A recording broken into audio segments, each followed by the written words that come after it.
Good evening, night owls, and welcome to Whisper Crowley. Tonight, I will guide you into a world of darkness, hoping to help you relax and unwind. Perhaps some of you will even drift into a haunting yet soothing sleep. Before we begin, let me know where you're listening from and what time it is for you. And now, we begin. Summer has always brought something magical with it. I adore seeing the wildflowers bloom in the meadows and savor every moment of the season's activities. Outdoor excursions, picking blackberries, choosing fresh produce at farmers' markets, and of course, the 4th of July celebrations.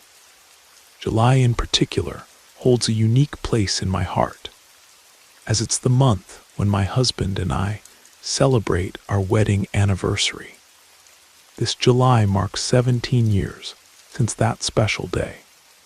Despite all these fond memories, the story I want to tell now isn't one of the better ones. It's a difficult memory, a genuine nightmare that almost stole the charm of this season from me.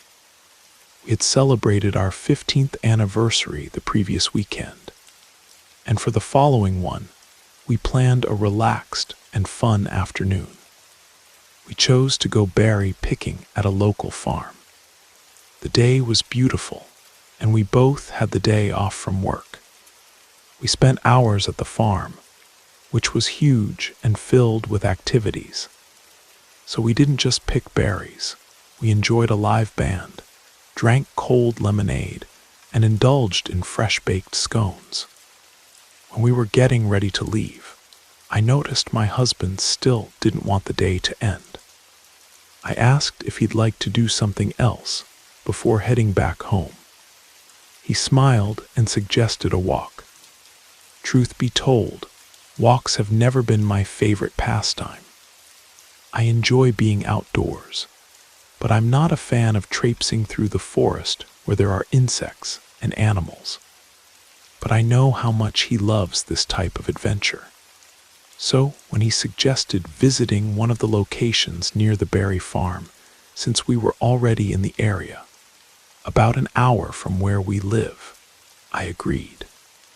I was familiar with the place he mentioned, and knew the trail wasn't too demanding.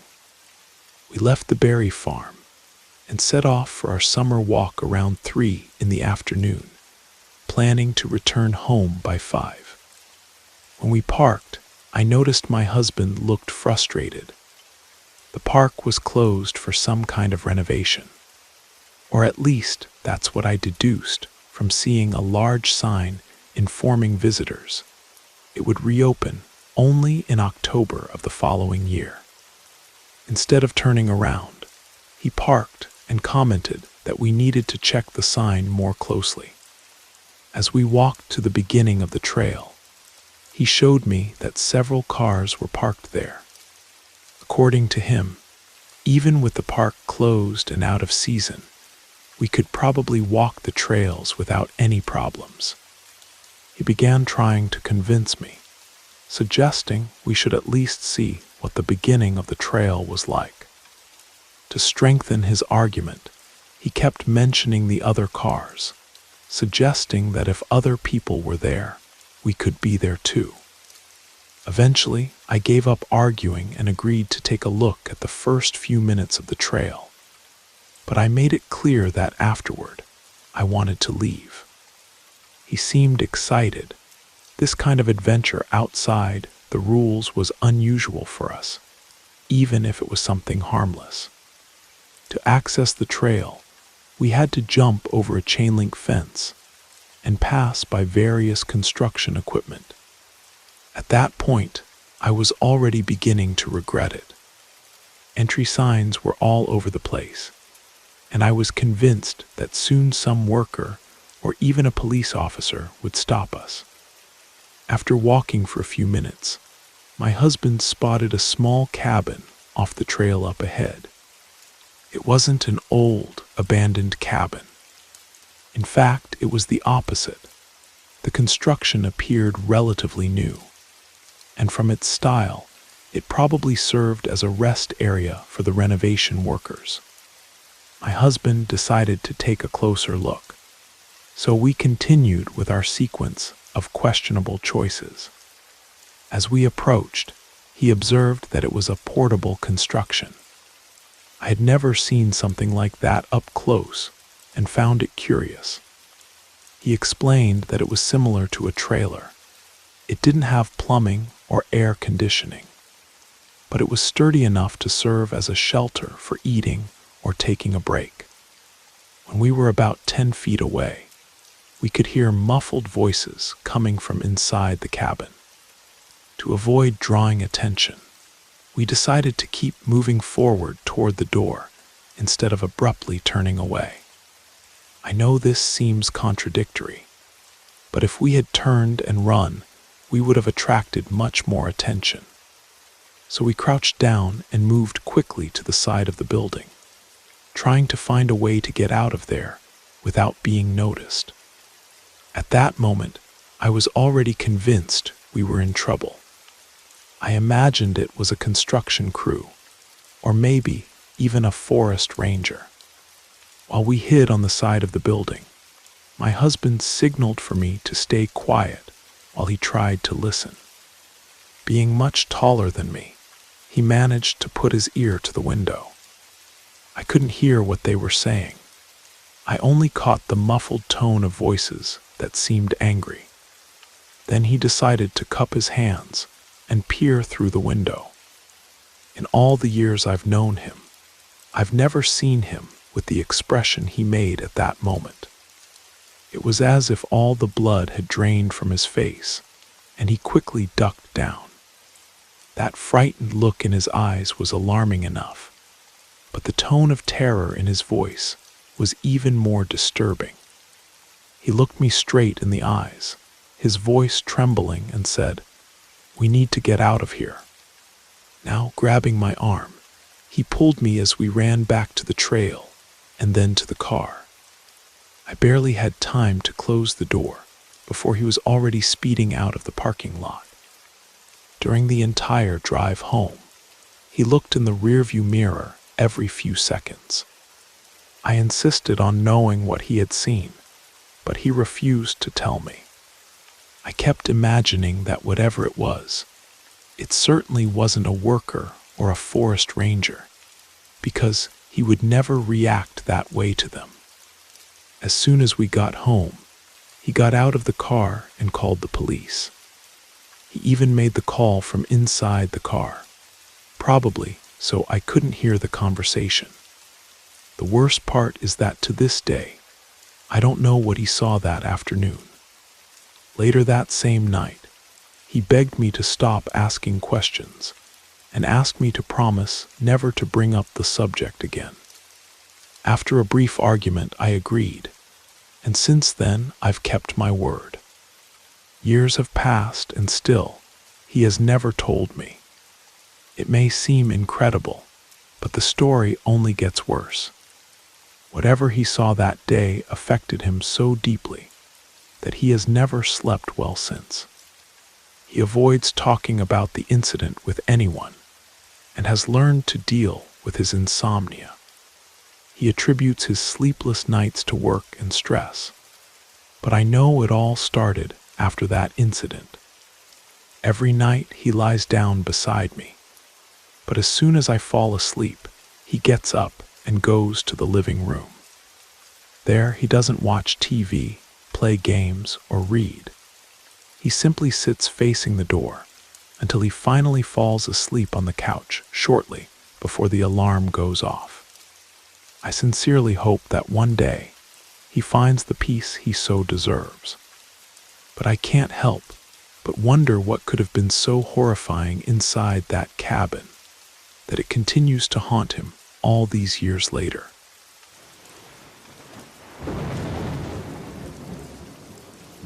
I hope you enjoyed the first story. If you did, don't forget to leave a like.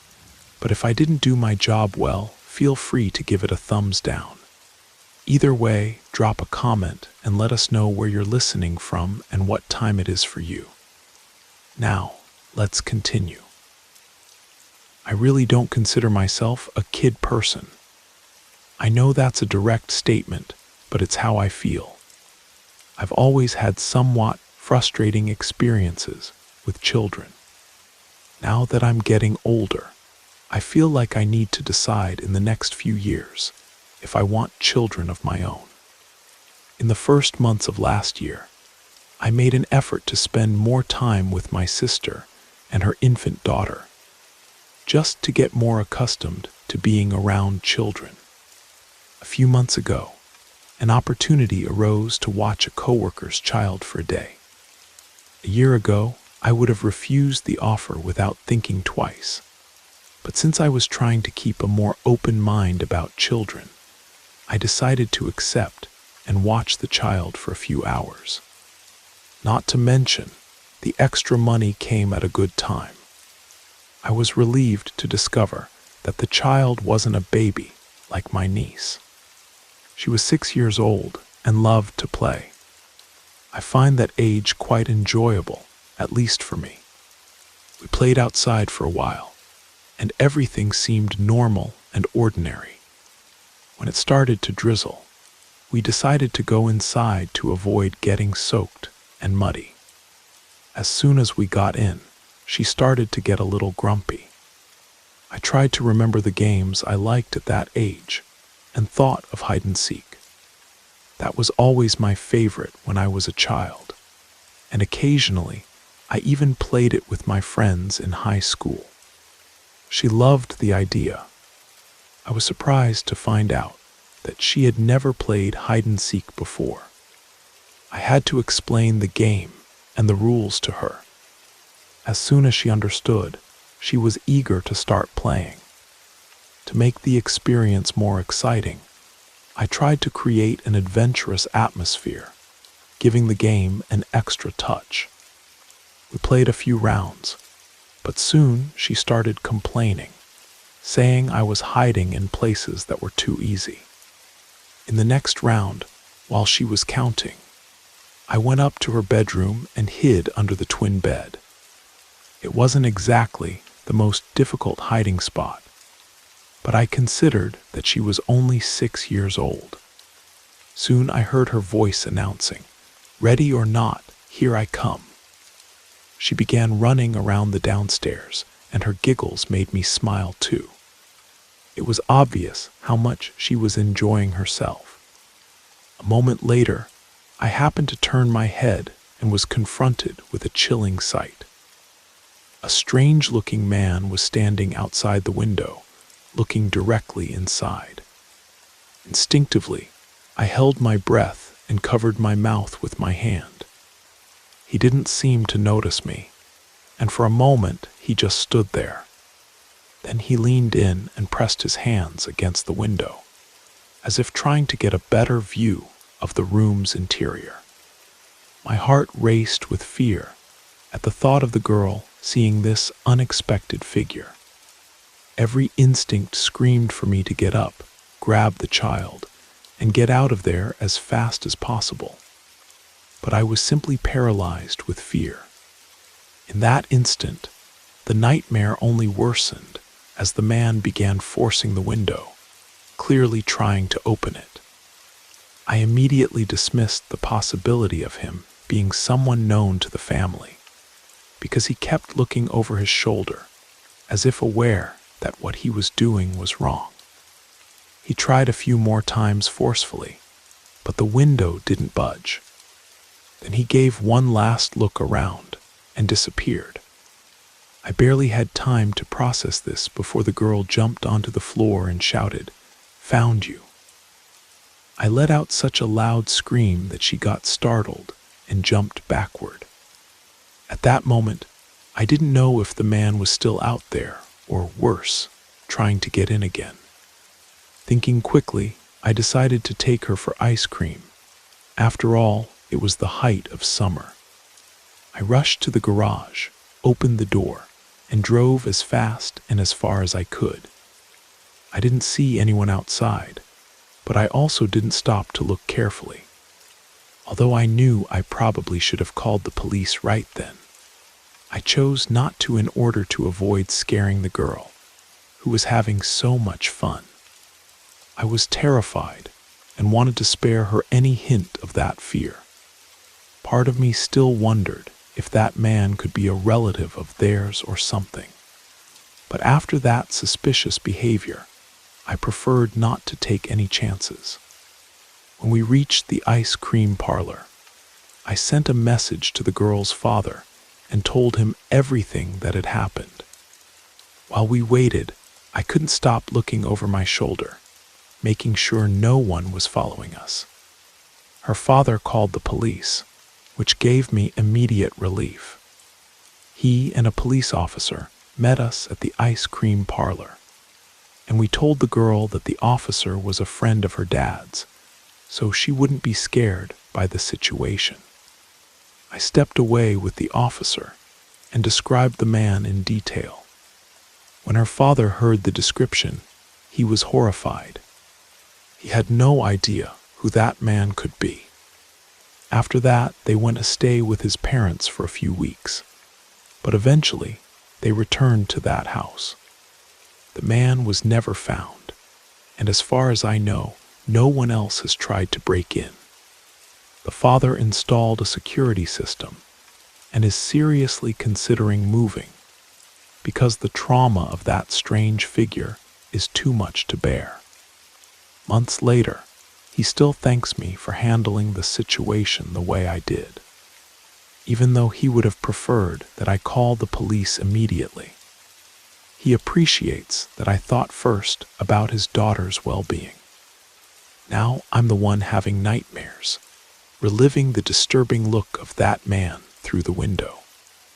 Despite the officer's reassurances, I feel a persistent guilt for not calling the authorities at that very moment.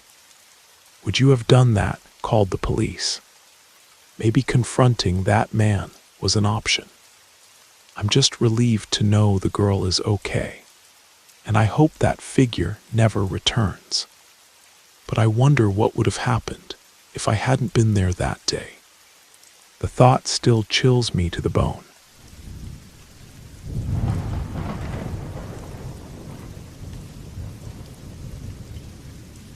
Two of the things I love most in this world are my dog and hiking trails. I walk year-round, as each season reveals a different side of nature that fascinates me. My preferred time to hike is during early spring. I love that period between March and April. The weather becomes fresh without being freezing. The landscape starts coming alive with new growth. And best of all, there's hardly anyone around. I live in an area that gets packed with tourists in the summer, and as soon as Labor Day passes, it's as if the town shuts down, and I love that tranquility. I work on my computer during the night, so I try to get out with my dog every day.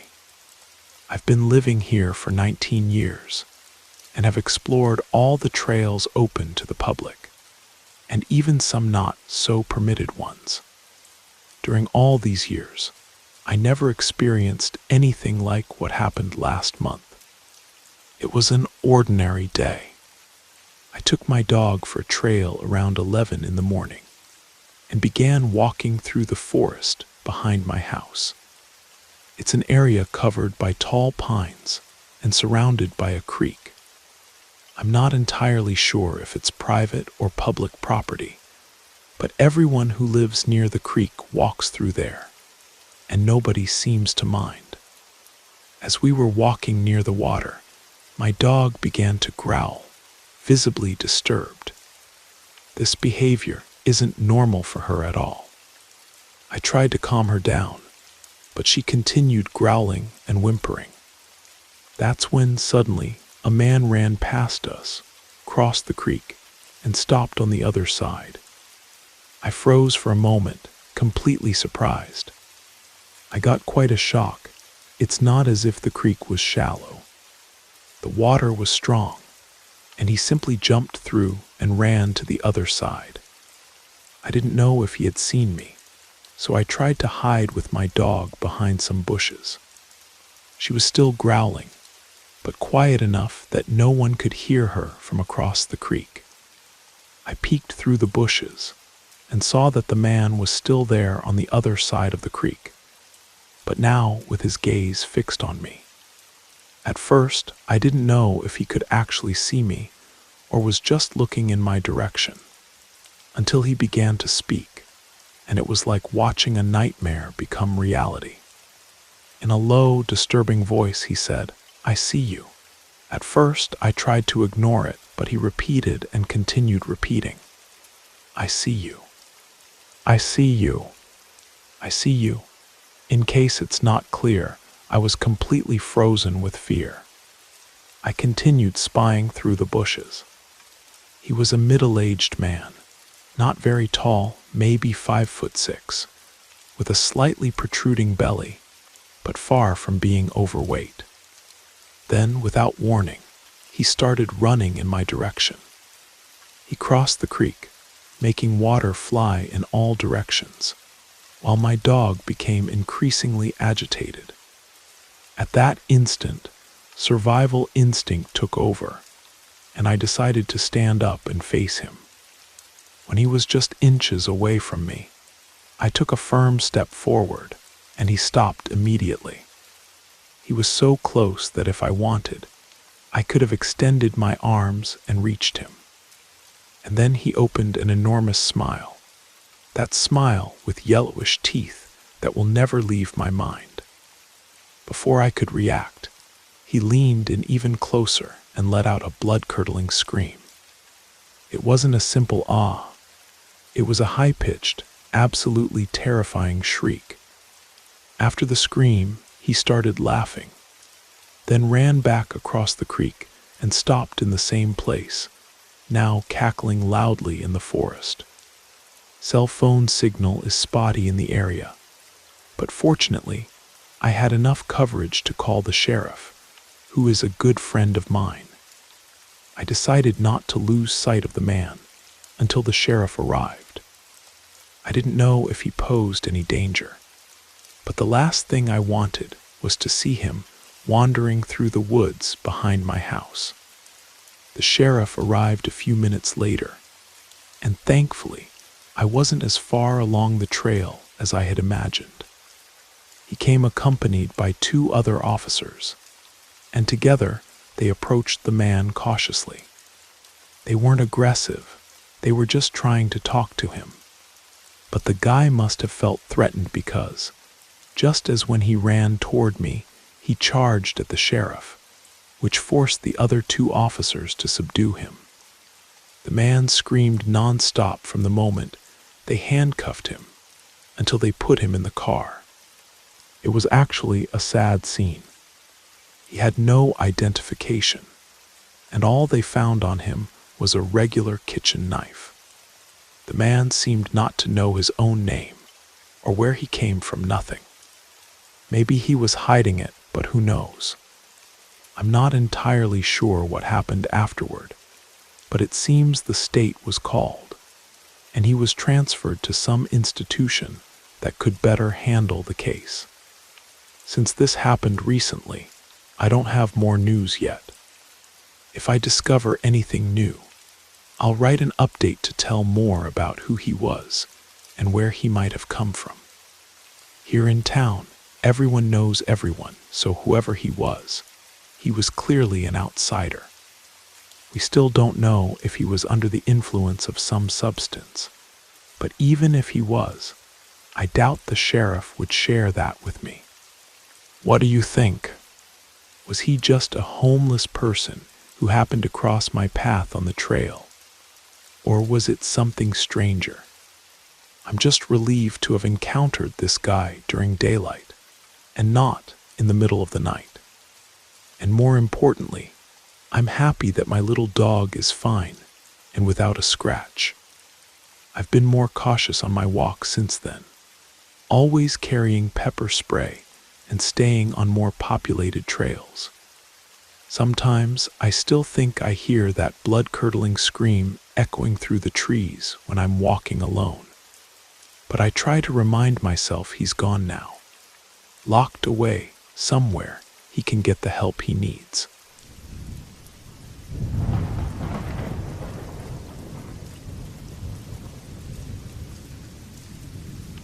Every year around this time, I reserve at least 1 week off from work to organize some solo activities, taking a break to refresh my mind, deal with anxiety, and try to reset my rhythm. Sometimes, the evening includes ordering a pizza and binge-watching my favorite thriller movies, while at other times, I'll drive to a nearby farm to pick pumpkins and apples. One tradition I always maintain is going for a hike, enjoying the fresh air, and admiring the transition of leaves on the trees as they change from green to shades of orange, yellow, and burgundy. I usually explore the same trails and areas, but about 4 years ago, a friend who is also passionate about outdoor activities suggested a trail about 30 miles from my home. He was honest in saying it wasn't an officially marked trail, but he mentioned there were clear indications that people frequented it, and he had even left some markers the time he went there. He also suggested I bring my own markers as a precaution to ensure I wouldn't get lost. I decided to take on the adventure alone, but made sure to let my parents and my girlfriend at the time know about the plan in case something went wrong and I took too long to return. This friend, whom I'll call Nathan, was quite detailed in his instructions, including specific landmarks with distances to help me find the entrance to the forest, as well as guiding me on where to park my car. I found what seemed to be the indicated spot, prepared the rest of my equipment, put my backpack on, and headed forward. I was able to identify what Nathan had mentioned. Although there was no official signage, there was a clearly visible trail through the grass and dirt, which gave me a direction to follow. I brought small orange flags to mark the path, with small crosses drawn on them to make it easier to find my way back. I noticed some other markings along the way, but nothing that formed a clear pattern to help with the return journey. I continued walking slowly, contemplating the beauty of the leaves, the fresh air, and the nature around me. Before I knew it, an hour had passed, and I hadn't made as much progress as I expected. I decided to continue, being careful to mark the path and note any important landmarks. I tried to place my markers near large trees or fallen logs to make them easier to find on the way back. I remember clearly that during the hike, I thought about the challenges I was facing in life and how they had been impacting my stress levels. I tried to find in nature a refuge to deal with these problems and reflect on the next steps that would help me face them. Soon I felt mentally and physically tired and decided to stop for a bit, drink some water, have a snack, and then return to the car.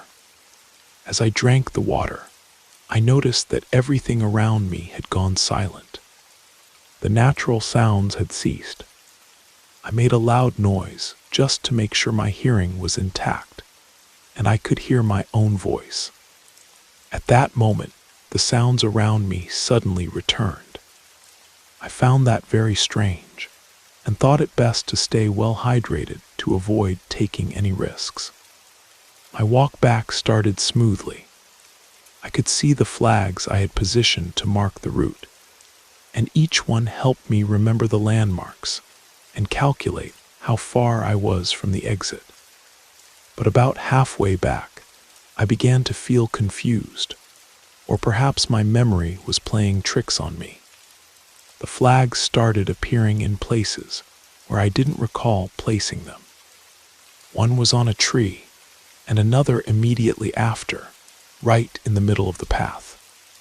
I tried to trust my memory, and I was almost certain I hadn't placed markers at those points.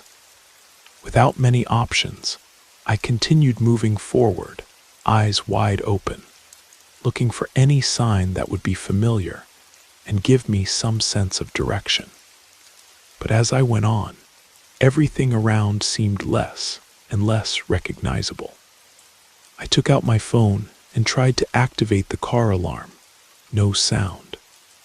Although it was still relatively early, anyone who has been through this knows how the forest can appear much darker than the time of day would suggest.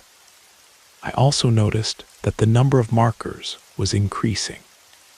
It was as if they were appearing one right after another.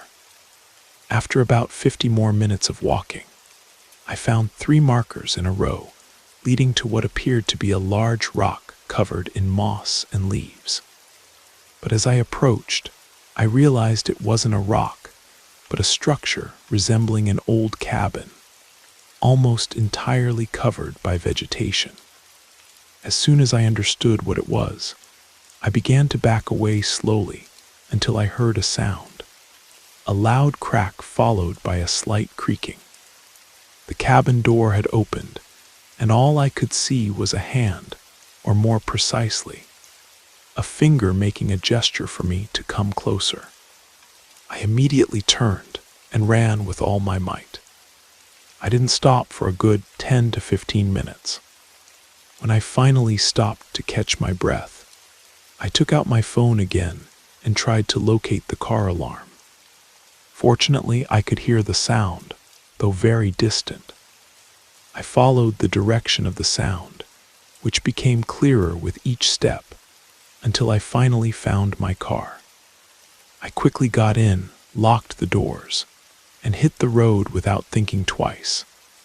I drove until I reached the first rest stop, parked, and tried to process what I had just experienced. To this day, I don't know exactly how to handle this experience. The only logical explanation I can imagine is that someone found the markers and wanted to scare me. Or perhaps there were less friendly intentions behind it. Another part of me wonders if the stress level I was feeling made me imagine that finger gesture beckoning me. Though I've never had any history of hallucinations. Since then, I've made a decision. I no longer hike alone, and I always choose public, well-marked routes for safety. I've told only a few close friends about this experience, and most of them dismiss it as my imagination or someone playing a prank. But deep down, I know what I saw, and the memory of that finger beckoning me from the dark cabin still haunts my dreams occasionally.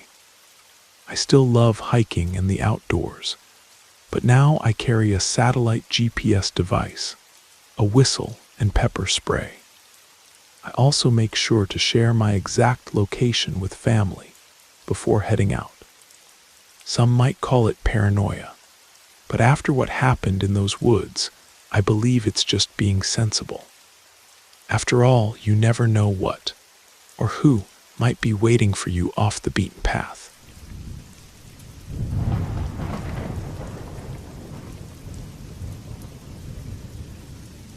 As much as I love this time of year, I always find myself reliving one of the most striking memories of my life.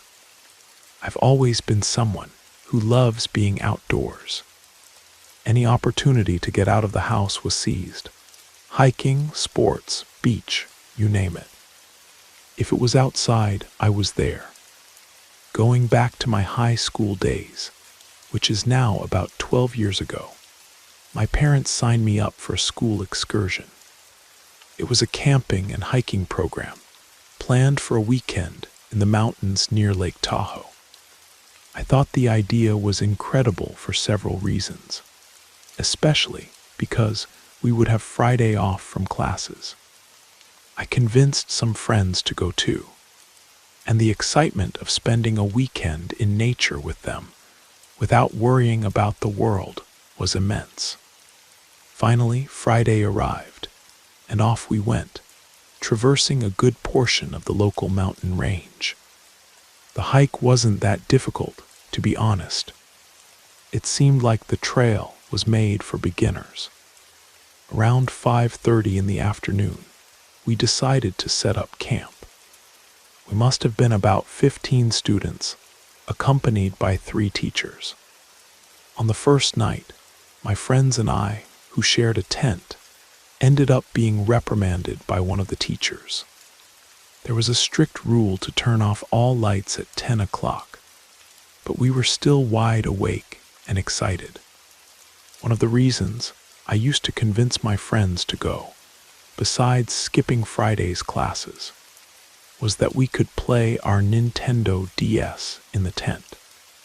The X and Y versions of Pokémon had just been released, and we were all in the groove, playing together. And as you might have guessed, we were making quite a ruckus while playing until the teacher ordered us to turn everything off. We were frustrated but obeyed. That night I had trouble sleeping. All kinds of sounds coming from outside. The tent kept me alert. Maybe it was some animal, but I was almost certain it was the teacher watching us. The next morning I was exhausted, but as soon as we started the trail, I got into the rhythm and soon felt good again. At some point during the day, one of my friends suggested we escape from the tents at night. I wasn't a big fan of the idea, as I always preferred to follow the rules, but I was eager to play my new game with them. When night fell, we told everyone we were going to sleep early.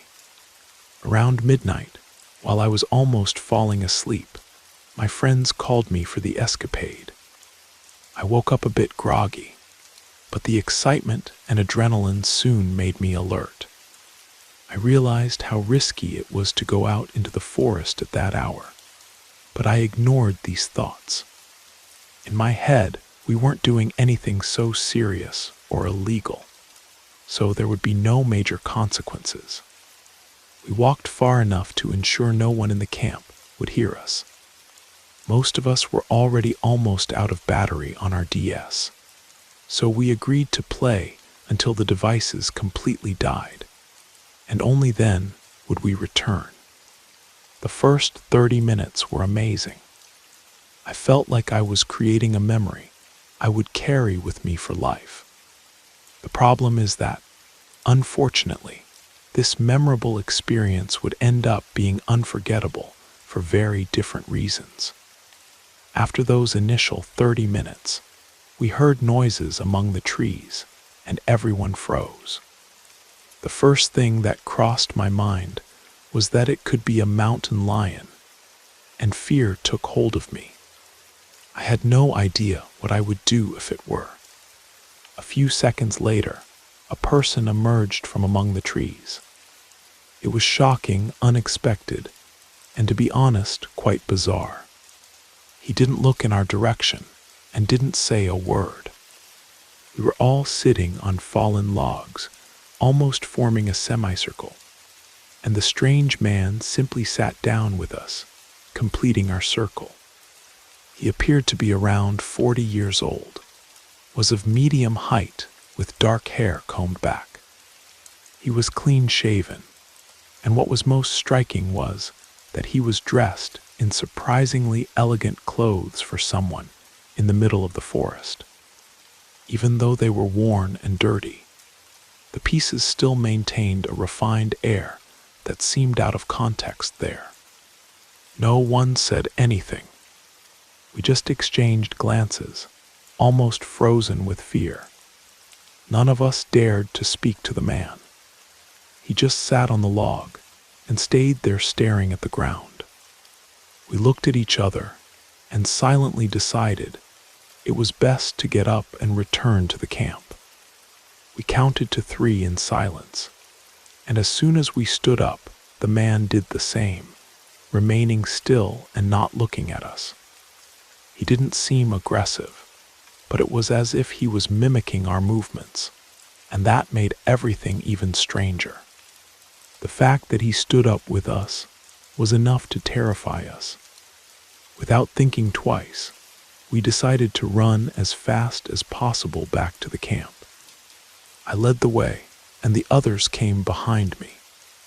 I looked back a few times and had the impression that he was running after us, though in a calm manner. At least that's what I thought. That image was without a doubt one of the scariest I've ever witnessed. That expressionless man in the middle of the forest, apparently following us, but not really making an effort to do so. The lack of emotion as he pursued us was disturbing in a way I will never forget. He never seemed to actually run, and fortunately, we managed to leave him behind, or at least that's what we thought. We silently zipped up our tents and agreed not to tell anyone. I don't know exactly why. Perhaps it was the fear of getting into trouble, the innocence of youth. We just wanted to forget about it. We spent the night wide awake, startled by any twig snapping or gust of wind. I've never been so relieved to see the light of dawn. That afternoon, we left the forest and never saw that man again. Incredibly, even after we were safe, we thought it best to keep this a secret. We weren't caught in the escape, and the strange man didn't harm us. I wanted to talk to someone about it, but one of my friends convinced me to keep it just between us. He argued that if one of us got into trouble, probably all of us would be punished, so it would be better to leave that story alone. Looking back, I think we were lucky nothing more serious happened. We certainly should have told the teachers, but at the time, the idea of facing a reprimand seemed much worse. And now, years later, as soon as fall begins, I find myself remembering that stranger in the forest. I've often wondered who he could have been, and what he was doing alone in the woods that night. Was he lost? Was he living out there? Or was there something more sinister at play? I'll never know, but the image of his blank stare and the way he mirrored our movements continues to send chills down my spine. These days I still go camping, but I make sure to stay in designated areas with plenty of other people around. Some experiences change you forever, and that night in the forest was definitely one of them.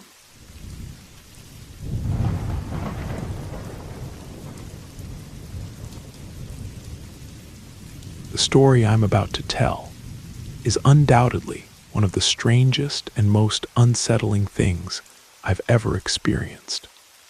Now, with some years of distance to reflect on it, I can see just how unusual it was. It happened about 7 years ago. My wife and I share a love for hiking, and to this day, we remain passionate about it. The winter season, in particular, is our favorite time for these adventures. We live in the Pacific Northwest, and the transformation of the landscape with the arrival of snow is truly impressive to witness. Additionally, winter has a certain quietness that makes hiking much more serene. During the first weekends of the season, we used to explore local trails. As February approached, we started to venture a bit further and tackle more challenging trails, the kind that require an entire day to complete. One February afternoon, we decided to follow an unmarked trail. As experienced hikers, we had no intention of spending the night in the forest or anything like that. My wife, especially, has always been skilled at navigating through the woods and very cautious with the paths she chooses. So going off-trail and exploring an unknown route didn't seem like a big challenge for us.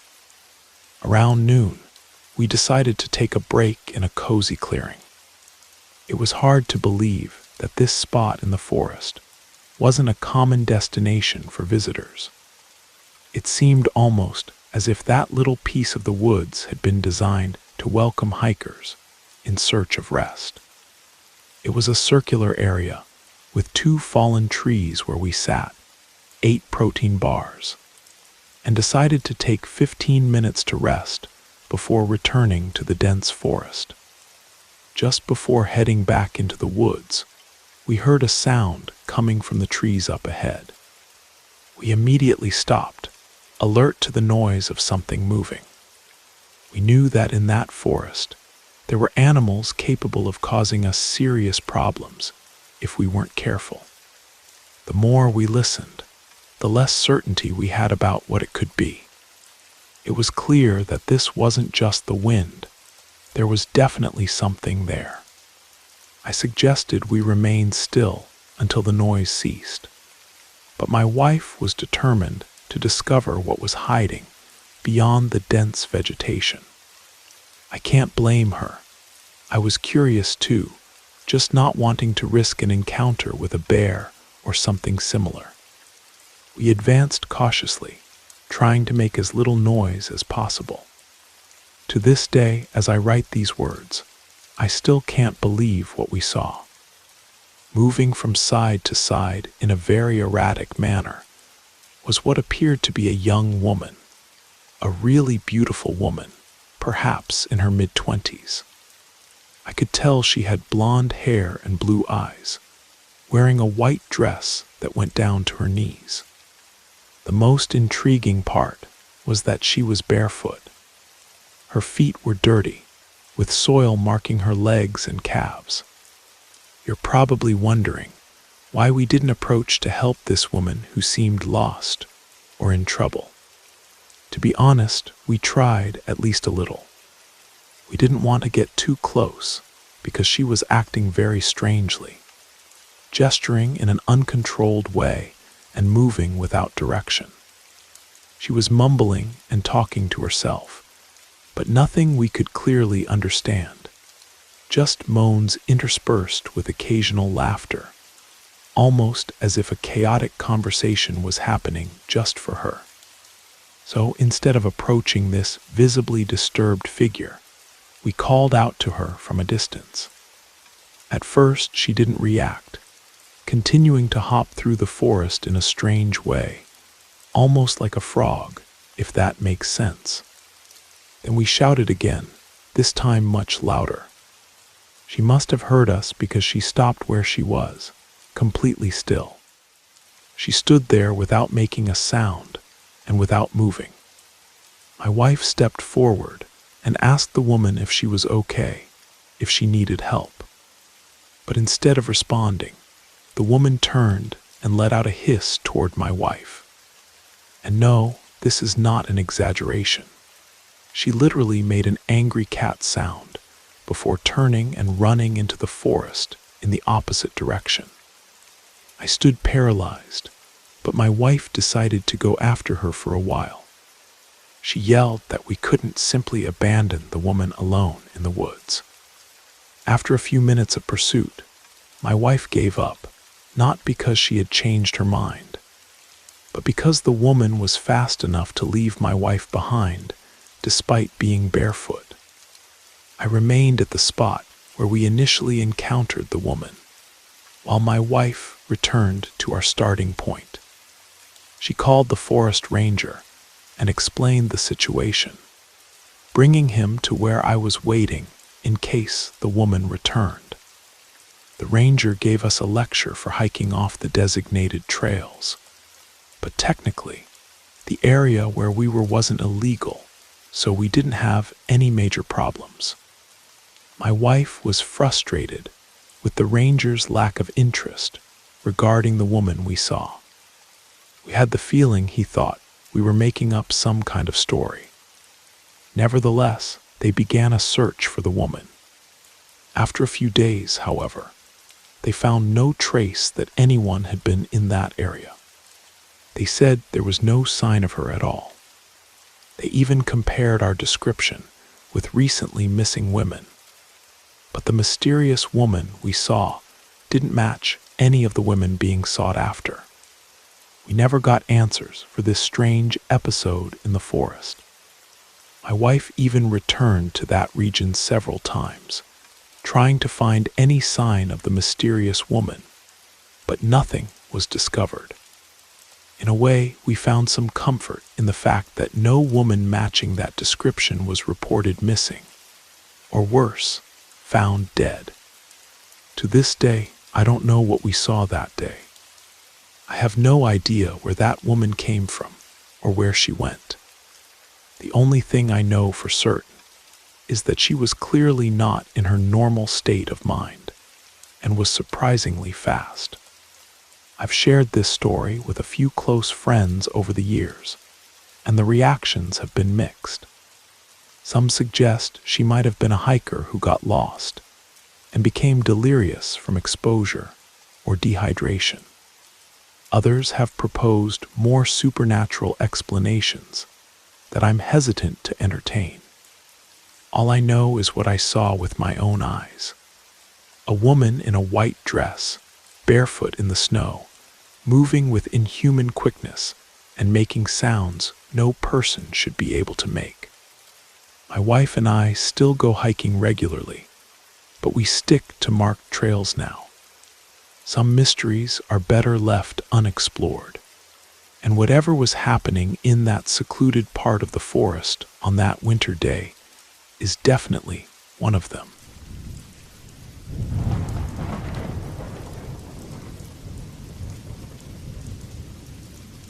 What I'm about to tell you happened when I was 22 years old. I'm 26 now and live in Portland, Oregon. It was my final semester at Reed College, right when the pandemic was starting to intensify, causing everything to shut down, including my campus. Though everyone was supposed to be in quarantine, my group of friends and I were going out more than ever. With most non-essential places closed, entertainment options were limited. But there's something you should know about me. I love urban exploration and supposedly haunted locations. I still do it to this day. I'm not someone who's easily frightened. I've had tense encounters with homeless people, strange cults, and I've even had a gun pointed at me. But nothing compared to the bizarre and terrifying encounter I had while exploring during that period. It was around this time that I started talking to a girl from my literary theory class. Her name was Eliza. If it hadn't been for her confirming my alibi about what happened that night, I'm certain none of my friends would have believed me. We were just starting to date, but somehow I managed to convince her to explore Forest Park in the dead of night, at 3 in the morning. Forest Park in Portland is pleasant, safe, and has beautiful scenery during the day. But at night, it can be dangerous, and police usually block the entrances to keep people away. In 2017, a 24-year-old woman named Sarah Fields was brutally murdered there with over 20 stab wounds. And in 2022, a teenager was shot while exploring the forest. Eliza and I arrived at the park around 3 in the morning. The darkness was absolute and extremely unsettling. The trees did an excellent job of blocking out the moonlight, and I avoided using my flashlight so my eyes could adjust to the lack of light. Besides, I didn't want to attract attention with a light visible from a distance, so I preferred to keep everything dark while exploring. We had been walking along the main trail for about 15 to 20 minutes. I didn't plan to stay there long, as the environment had a strange, silent vibe that night. I knew of a path that branched off from the main trail and led back to where my pickup truck was parked. So I suggested to her that we take this shortcut, completing a circle instead of going back the same way. She agreed, and we started walking down the alternative trail. We had barely been on this path for 2 minutes when out of nowhere, a flute started playing. Eliza and I stopped immediately and looked at each other, trying to understand. Whoever was playing seemed to follow a precise rhythm, like a rehearsed melody. But I didn't have time to think it might sound nice. It was too terrifying. As I mentioned, I'm not easily scared. But after about 15 seconds of listening to that flute solo, Eliza started trembling and appeared on the verge of tears. I just stood there listening until she began to pray, asking God to save her and forgive her sins. That's when the gravity of the situation hit me. To be clear, it was quite difficult to identify where the flute sound was coming from. It seemed to come from the direction of the main trail, which ran parallel to our path, with a band of 30 to 50 meters of forest separating us. However, the sound kept getting louder and closer, as if it was practically on top of us. Eliza could barely focus from fear, so I realized I needed to stay strong to get us out of there. I know it sounds a bit cliché, but I told her, "Don't worry, I won't let anything happen to you." Then I suggested we run through the trail off the road to escape, so that's what we did. We took off running. I think the flute stopped playing, but it was hard to tell since I was more focused on getting out of there. We had only advanced about 10 meters when suddenly we heard rustling in the bushes and the cracking of leaves and branches before something large crossed the trail right in front of us. It could very well have been a deer or some large wild animal, but the strange thing was that you could feel the size of whatever it was. I don't know if it was a sensation brought by the wind or something else, but we never saw a silhouette or shape in front of us. Another odd thing is that we didn't hear it approaching or moving away. We only caught the movement at the exact moment it crossed right in front of us. As soon as we sensed and heard that thing cross the trail, we did the obvious. We turned and ran in the other direction until we got back to the point where we first heard the flute. And then, as if whoever was playing was waiting for our return, the flute began to sound again, very loud and so close that it seemed to be right on top of us.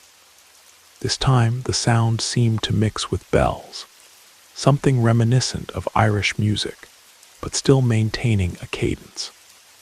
Even so, it was impossible to identify where the sound was coming from. It seemed to completely surround us.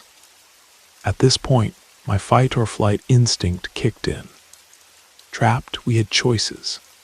Go back through the off-road trail where we heard something crossing right in front, or take the main trail where the flute and whoever was playing it were definitely more assertive. We'd have to cut through dense and totally dark forest, while at least the main trail was paved. I looked at Eliza, who was still trembling with fear, and said, "Let's start running along the main trail back to the truck." We ran back. Adrenaline was through the roof, and we turned what would have been a 20-minute walk into a 7 or 8-minute run. At some point while we were running, the flute sound must have stopped, but I didn't notice, focused on getting out of there as quickly as possible. Along the way, we passed a portable bathroom placed there randomly, and I felt a chill down my spine just thinking about the possibility of someone being on the other side, or even hidden inside, since it was right in the parallel direction from where we had heard that sound before. Fortunately, I didn't see anyone or any sign that someone was around. In fact, my truck was the only vehicle parked at the main entrance to the forest. When we reached it, we got in and quickly drove away. The next day, I told the story to all my friends and went online to see if anyone had experienced something similar. Some people reported encounters with ghosts, cults, or even animals making scary noises, but a smooth, rhythmic flute melody, I didn't find anything about that. Or maybe I didn't look hard enough. I tried to consider all possibilities. There are some houses that eventually lead to a neighborhood on the distant edge of the forest. But these houses are at least a few kilometers away, and we were well inside the woods. There was no way the sound could have traveled so far, especially considering it was 3 in the morning, and the flute sounded as clear as day. In the end, I never discovered who was playing that flute or what crossed in front of us. As I write this story, I still get chills. The more I think about what happened, the more it seems like something paranormal rather than a common scary experience. I really don't know if it was a person, a ghost, a cult, or something else. I still hope someone can give me a rational explanation for what we saw. Since then, I've never gone back to that forest at night. I continue exploring mysterious places, but I've never encountered anything like that again.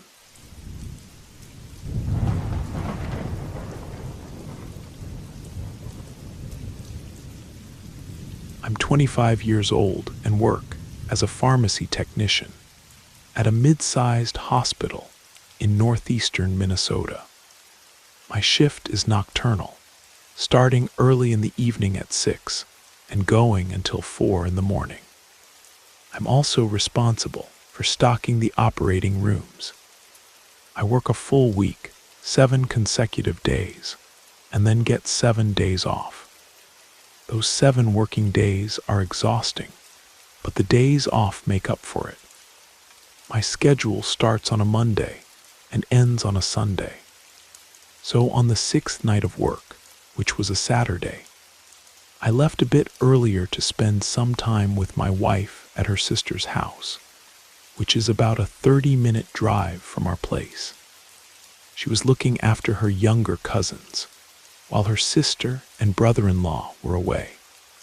The house without curtains made her somewhat uncomfortable during the nights she spent there.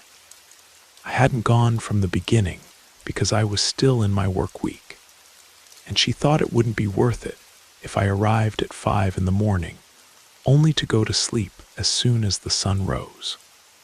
But on the last night with the children, she was especially anxious, so I said I'd come. She's stubborn, but this time she thanked me and relaxed. Working nights for the past 2 years has significantly messed with my head, and I think I'm developing mild insomnia. When I arrived at her sister's house, for example, I couldn't sleep at all. It's something that happens, but I had never been awake for more than 28 hours before. Even if I tried, I knew I wouldn't be able to rest since we had a full day ahead. We needed to take her cousins to school, then go to a gender reveal party for a friend, do some shopping. Our house had nothing since she had been away for the last few days, and I still had to be at the hospital to start my shift at 6. I ended up falling asleep for less than 10 minutes right there in the car. Sleep was almost overtaking me, but when I got to work, I downed a huge Red Bull and another energy drink to keep going. I asked my wife to drive me to and from work since my car's brakes needed fixing, and I didn't even trust myself to drive hers after being awake for more than 24 hours. By Saturday night, I had been awake since Friday afternoon. Around 2 o'clock, the shift started off well. I knew that if I kept myself busy, the fatigue wouldn't hit me as hard. With headphones on, I stalked the operating rooms to the sound of music. Since it was a weekend night, some surgeries were still in progress, and the cleaning crew was taking care of the rooms already used. Sometimes the surgical staff would come into the room where I was to get something they needed in their room. At those times, I would usually look up, smile, and they would return the smile. I was completely immersed in my work, stocking the Omnicell machine and enjoying my music, when I heard the door behind me open, that characteristic sound. A high-pitched creak typical of hinges that need oil, followed by the loud thud of a heavy wooden door closing. I turned around, as I always did, to see who it was, but there was no one there. I didn't bother much, thinking maybe someone had opened the door, seen me there, and preferred to go to another room. So I continued working. When I pushed the cart to the next room, I noticed the light was off. I opened the door, and at that moment, I had the impression of seeing someone crouching near the Omnicell machine, messing with the sharps container. For those who don't know, this is a special container for disposing of needles and vials after use, without mixing them with regular trash. There had been a case of someone who was caught doing this, looking for morphine, and ended up fired. I turned on the light, ready to ask what the person was doing. But when the light came on, there was no one there. Okay, now I started to feel a slight chill. I didn't know how long someone needs to go without sleep before starting to hallucinate. So I convinced myself it was probably just my mind playing tricks. I took a deep breath, tried to calm down, finished stocking the operating rooms without further incidents, and returned to the pharmacy. Every night around 2:30 in the morning, we need to deliver specific medications to the nursing stations for patients. I'll use the 5th floor as an example to explain how the floors are organized. In the center, there are 3 elevators. Going out to the left, you find sector 5100 and 5200, and to the right, 5400 and 5500. Each side has 2 wings, one with rooms numbered 5105 to 5115, and the other with rooms from 5201 to 5215. This pattern repeats on each floor, and to simplify, I'll refer to the sectors as 51, 52, 54, and 55.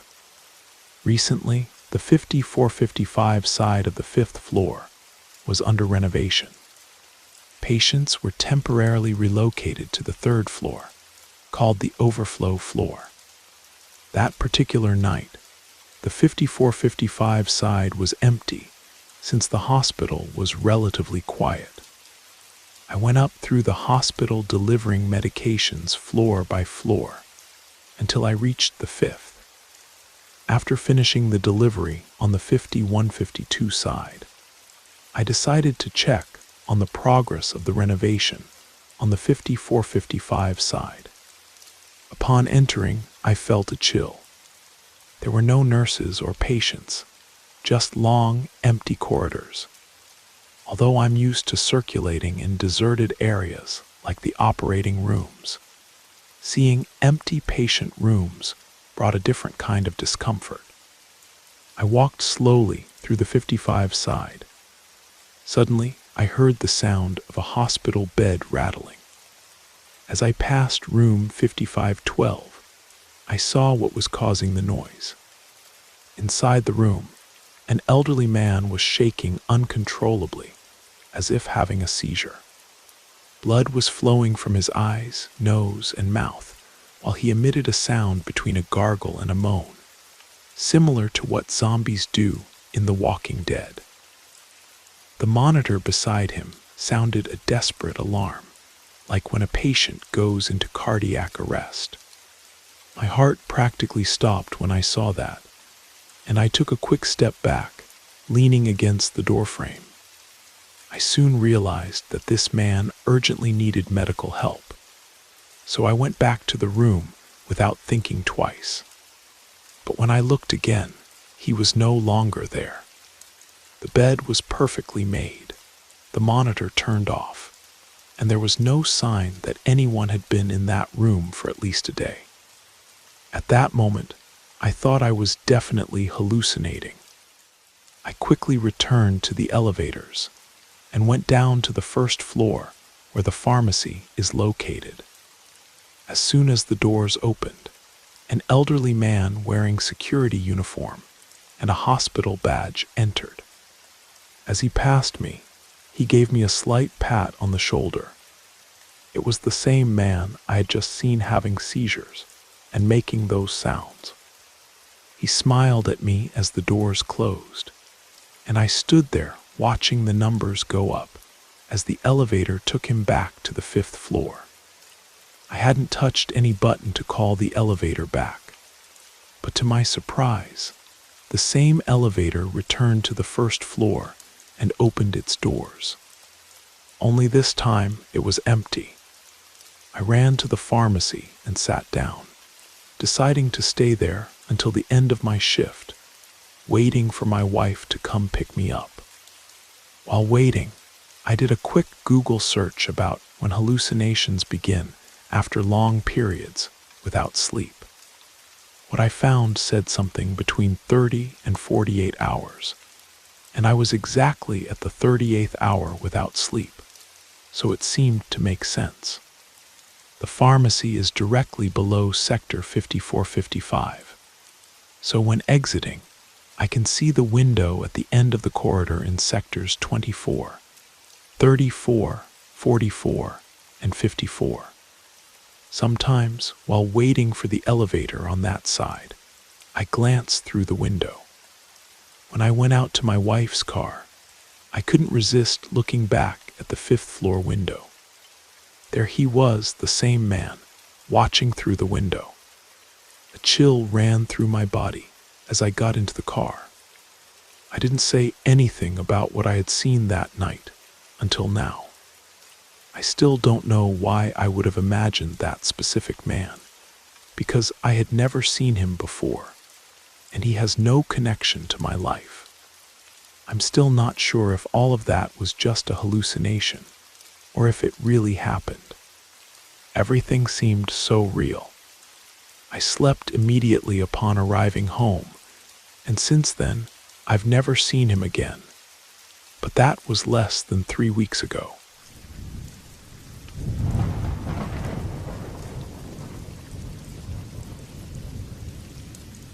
I live with my boyfriend in his house, a modest residence in a nice neighborhood in Austin. The area is generally quiet, with few violent crimes. I call it modest because it's smaller than other houses in the neighborhood, but it's still quite valuable. Living in a smaller house here allows us to enjoy the city without needing $1 million property. It's a single-story building with 3 bedrooms, 2 bathrooms, and a basement. We live on a super quiet street where we have plenty of privacy. The curve of the road helps maintain this privacy, as when leaving the house, we don't have any neighboring residents directly in front. In our block, there are only 8 houses, and a little further ahead, we find an area with trees. Last April, my boyfriend David spent a weekend away in Chicago for a bachelor party. I was alone from Thursday to Monday. On Friday night, after work, I invited some friends over for a wine night. At some point, while we were in the living room watching horror movies, the doorbell rang. We fell silent, exchanging glances. The idea of the doorbell ringing late at night, while we were watching a horror movie, seemed like something out of a movie itself. I tried to peek discreetly through the window, but couldn't see anything. There's a glass panel at the top of the door, so I looked through there. I noticed there were about 4 cars parked in the driveway, so whoever it was knew there were people at home, but I didn't see anyone on the porch. I went back to my friends, and despite finding it strange, we ended up accepting that it could just be a prank. When everyone left, it was late enough for me to go to sleep, but I ended up being awakened that same night, less than an hour later, with the doorbell ringing again. This time twice. I looked at my phone. It was approximately 1 in the morning. Not a time for anyone to be at the door. I called David directly, who answered with a very drunk voice amid bar noise. He had to go to a bathroom to hear me better. When he finally heard me, he told me to stay in the bedroom and not open the door for anyone. He didn't even mention calling the police, so I decided to leave that aside, at least for now. After the call, I tried to calm down and go back to sleep. Just as my heart started to slow down and I was finally calming down, I heard a noise outside, something that sounded like a click. Right after, I heard a knock on my window, followed by a male voice saying, "Hey, is anyone in there? I need help out here." At that moment, I was thankful the blinds were closed. I couldn't see who was outside, and he couldn't see me either. But instead of leaving, he knocked again and said, "I know you're in there." This made me decide to call the police. I didn't hear footsteps moving away, so I imagined he was still there, right by the window. During the call, I whispered the entire time, explaining there was someone trying to break into my house. It might seem like an exaggeration, but I was terrified and needed the police to arrive as quickly as possible. In about 5 to 10 minutes, the doorbell rang again, followed by firm knocks. I went to the front door and asked who it was. A male voice responded, "It's the police." It was a different voice from the man before. I looked through the glass and saw some police officers. When I opened the door, the taller officer who was in front entered immediately without even waiting for an invitation. He explained they were responding to my call about a disturbance. I told them there was a man prowling around the house, ringing the doorbell and knocking on the window. I don't want to focus too much on this part of the story, but that officer was the rudest man I've ever met. He seemed to be on some kind of power trip. He treated me with disdain, telling me to shut up and interrupting me while I tried to explain the situation.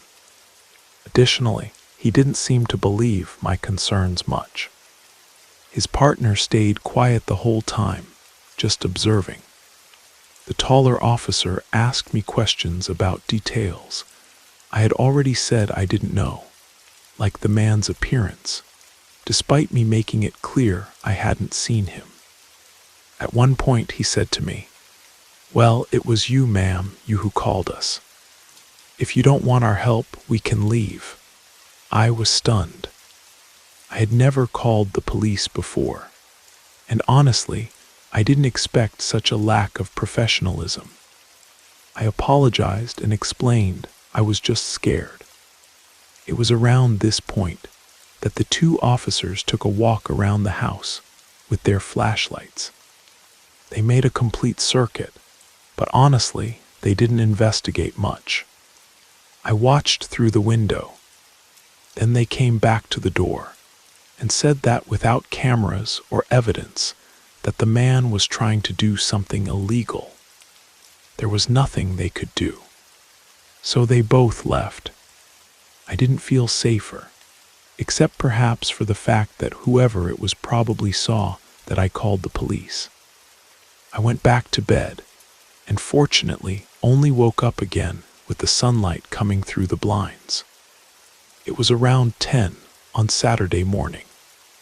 Later that night, I was going to help organize a Halloween party that my friend was preparing.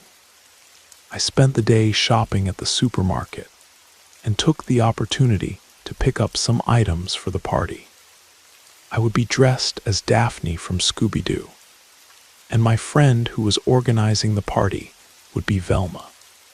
I arrived at her house around 6 in the evening. The party started at 9 and only really got going around 10:30. I stayed late and left just after 1 in the morning. I was fine to drive, since I had only had a few beers. When I entered the house, I immediately noticed a cool draft. I put my things on the dining table and noticed an open window. I closed the window, trying to remember why I would have left it like that. I went to brush my teeth, but upon leaving the bathroom, I came face to face with the basement door wide open. I stood frozen for a few moments, then began to hear a slight but continuous clicking sound.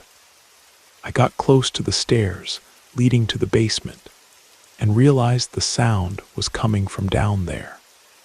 When I reached the top of the stairs and looked into the dark basement, the sound suddenly stopped. That's when a voice from below said, "You finally came home." I immediately slammed the basement door shut and ran out of the house with my phone in hand. I went to the neighbor's house and knocked until he answered. I called the police from the safety of his house. Unfortunately, they were the same 2 officers who had come to the call earlier. This time, my neighbor accompanied me to the door to talk to them, and I think that influenced the attitude of the taller officer a bit, who was more restrained. He and his partner searched the house, while my neighbor and I waited in the living room. After the initial inspection, I showed them some places where I thought someone could have hidden. Basically, we turned the house upside down while I was on the phone with David, who was still drunk. When I was sure the house was safe, I packed to spend a few days with my sister until David returned. This time, I locked all the windows before leaving. The main lesson I took from all this is that if you have windows that open wide enough for someone to pass through, make sure they're always locked when closed. We still live in that house, but I can't stay alone for very long. To this day, I suffer from post-traumatic stress disorder, and sometimes have nightmares where I hear knocks on the window and wake up scared.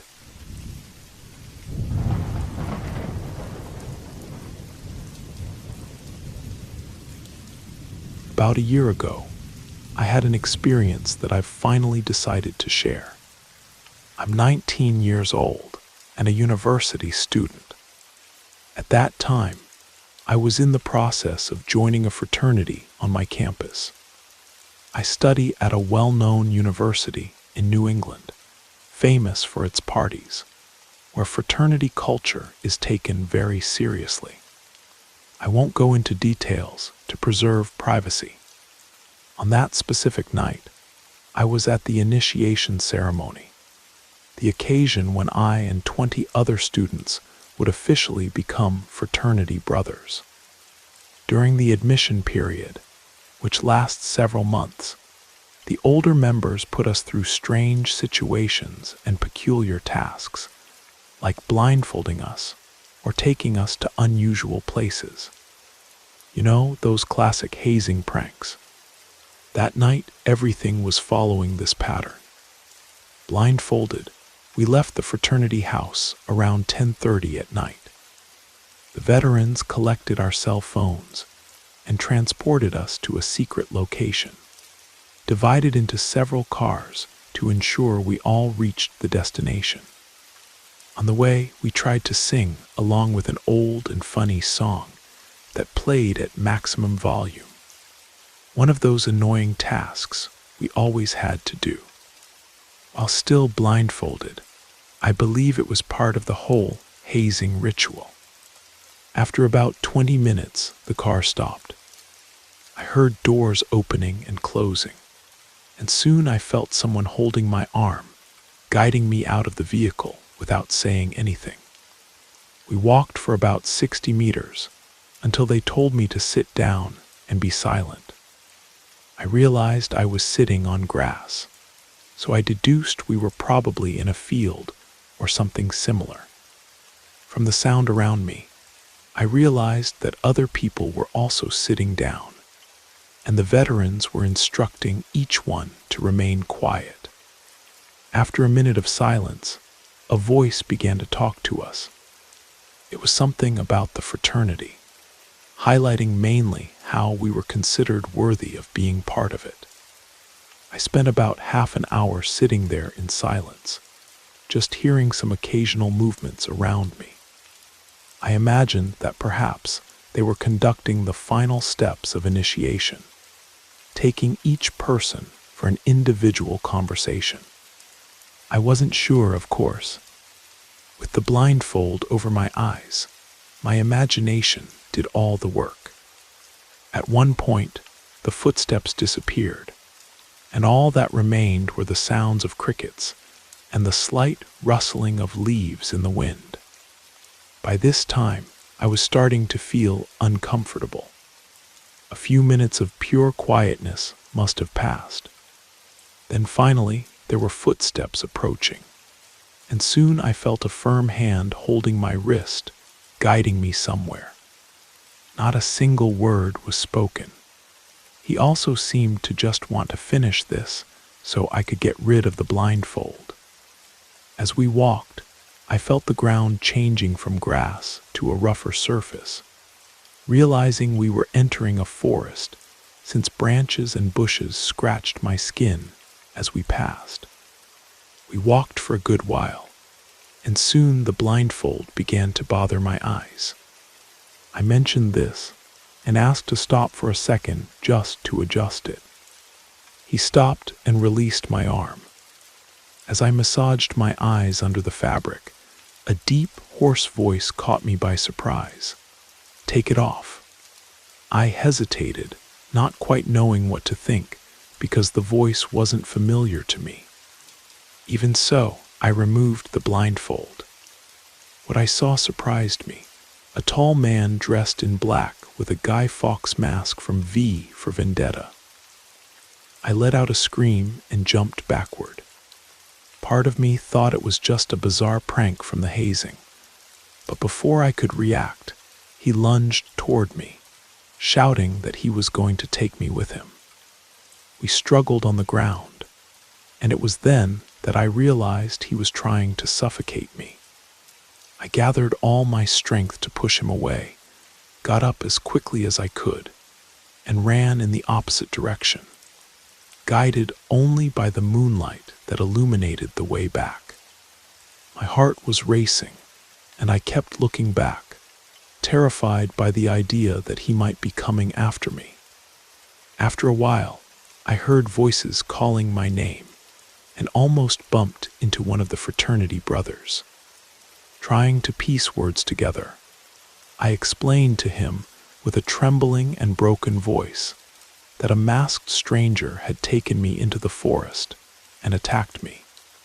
I barely finished, and 5 or 6 of the brothers had already taken off running with flashlights, ready to search for the guy. One of them stayed by my side to calm me down and bring me back safely. As soon as we left the forest, I realized we were in a backyard, probably of one of the brothers' houses. Most of the fraternity was gathered on the porch, looking at us with expressions of shock. I asked in astonishment what was happening. They explained that since it was dark and I was at the end of the line, the brother who was supposed to accompany me simply didn't notice that I had stayed behind. Minutes later, one of them saw something moving in the forest, and that's when they noticed my absence from the group. I was so shaken that I didn't even have the strength to get irritated. No one knew who that man was, but some began to speculate that it might have been someone from another fraternity trying to pull a prank. Shortly after, we saw the flashlights coming out of the forest, and the brothers running back in our direction with an expression of urgency. They told everyone to get out of there and return to campus as quickly as possible. Without thinking twice, we obeyed. They locked the house, and one of them called the police. During the ride back, I was bombarded with questions and tried to answer the best I could, still confused and with my head spinning. I kept imagining who that man could be, the reason for the mask, and where he might have been trying to take me. The idea that it could be a member of another fraternity wanting to take me out of the game before initiation crossed my mind. But that didn't explain why the brothers locked the house and called the police. I only discovered what really happened the next morning, when one of the brothers who ran after the masked man told me what they had seen in those forests. And the truth was nothing like what I expected. As they ran, they noticed a distant light and fell silent, approaching. They realized it was a bonfire in the middle of a clearing. Around the fire, several figures in black with white Guy Fawkes masks were singing and throwing objects into the fire. One of the brothers stepped on a branch, which made all the masked figures turn to face them. They froze as if they were in a horror movie. Suddenly, those mysterious men started running towards them. The brothers fled and warned the rest of us to get out of there and call the police. It seemed we had accidentally stumbled upon some kind of cult ritual. For several nights, I couldn't sleep, trying to forget what happened. But a detail I learned a few days later only increased my chills. While some brothers were playing football in the backyard of the house, they found a white Guy Fawkes mask hanging from a nearby tree. They called the police, and the officers collected it for analysis. I don't know if those people were captured, or if the police investigated anything thoroughly. I also have no idea what those masked figures were doing there in the forest. I've been thinking a lot about all this lately, and I'm relieved to have gotten out of it with nothing more than a crazy story.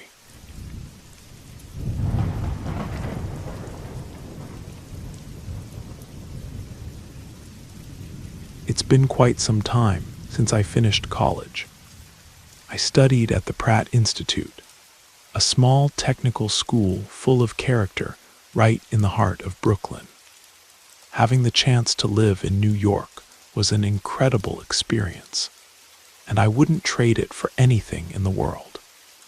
At the time, there weren't many fraternities, so I joined all the ones I could to ensure I'd always have parties and events to attend. I was a relatively average student, so an invitation to join these fraternities wasn't that complicated. Most initiation rituals were tame, but I soon understood they were hiding something more. I hope there's no problem sharing this story, since it's been so long that I feel safe telling it. I honestly doubt the fraternity still does this today, and I really hope they don't. The big event of our initiation involved exploring the subway. I don't remember exactly where it was, but there was an old abandoned station that teenagers used to visit. The fraternity would guide us to one of the operational platforms, and from there, we'd cross to the deactivated station, take some photos, and continue to the next active platform. We received the subway schedules to ensure no trains would be passing while we were on the tracks, and we had plenty of time to reach the abandoned station, wait for a train to pass, and then proceed to the next station. I know you might be thinking the worst, but no, nobody had to run from a train. The route was carefully planned, and we had plenty of time to cross safely. We just needed to avoid the dreaded third rail, and everything would be fine. I always liked urban exploration, so for me, this experience was more exciting than scary. It was one of those early mornings when, around 3:30, our fraternity brothers decided to take us to the subway. I'm sure they chose this time because there were almost no trains running, which kept us safe. There were about 10 of us in the group. Our school was quite small, so you don't need to know everyone's name. But my closest partner among the initiates was a Greek guy named Alex. Seriously, he was the funniest person you could ever meet. We always joked that he should try stand-up. Oh, and he was also quite a fan of weed, which plays an important role in this story. We went down to the subway without any problems.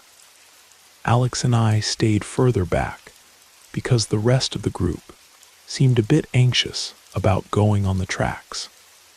The tunnel was very dark, and they gave us only 2 flashlights to share. These flashlights and a cheap film camera were all we had. Since I was in the rear, they passed me one of the flashlights, but I soon handed it to another initiate who was complaining about not being able to see anything.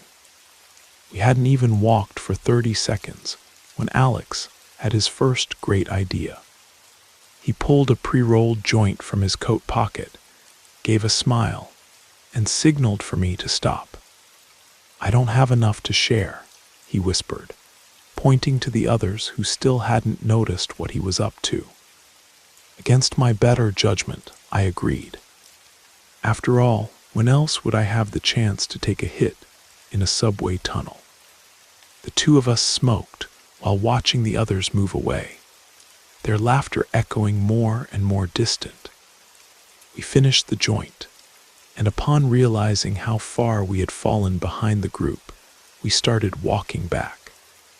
Alex's weed was really potent.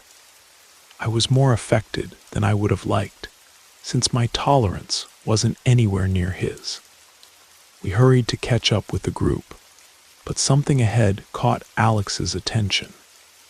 Without a flashlight, we could only make out someone's silhouette illuminated by the faint light of the tunnel.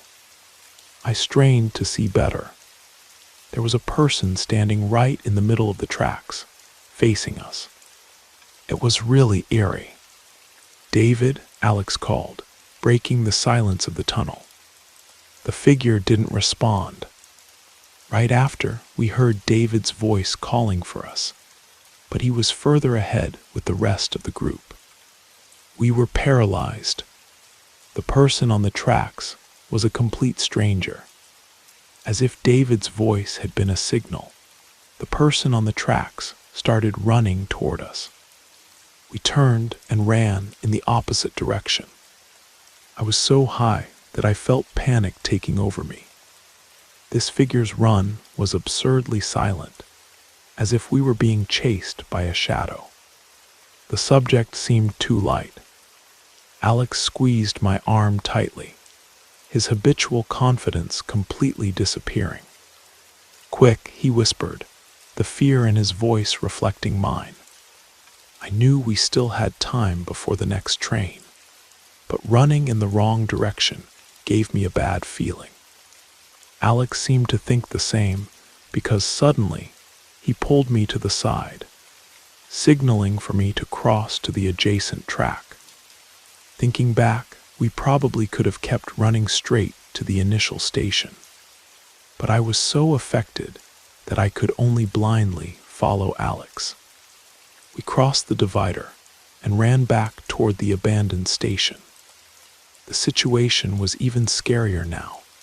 We literally had no idea when a train might appear on that track, but at least it seemed we were going in the right direction, or so I hoped. Alex's move seemed to have been enough to lose whoever was following us, but it appeared that wasn't the case. Our pursuer also crossed the divider and continued on our tail.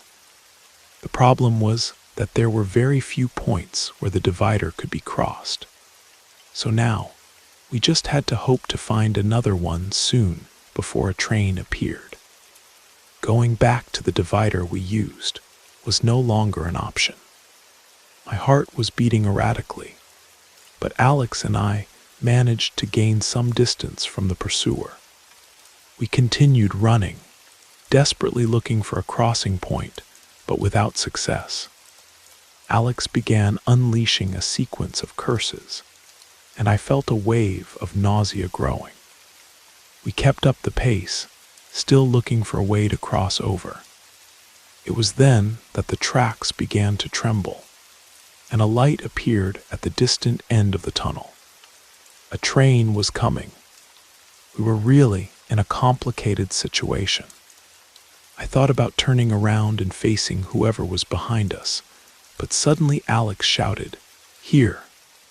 running toward another crossing point. By a stroke of luck, we found another crossing point just ahead and managed to get back to the original track. We ran a few more meters until we reached the rest of the group, who were on the platform. While I bent over to vomit, Alex frantically explained what had happened. Barely had he finished when a train flew by on the adjacent track. Alex and the group were ready to confront whoever had been chasing us, but no one appeared. We imagined the worst until we heard a frenzied scream from afar. To this day, I have no idea how that person managed to avoid the train. We waited for our track to clear, and then we quickly left. Thinking about it now, Alex and I probably crossed paths with some homeless person under the influence of drugs who maybe didn't even represent a real threat. But at the time, fear took over, which explains the impulsive decision to cross the divider. We probably could have handled that person, but honestly, I'm relieved we didn't have to.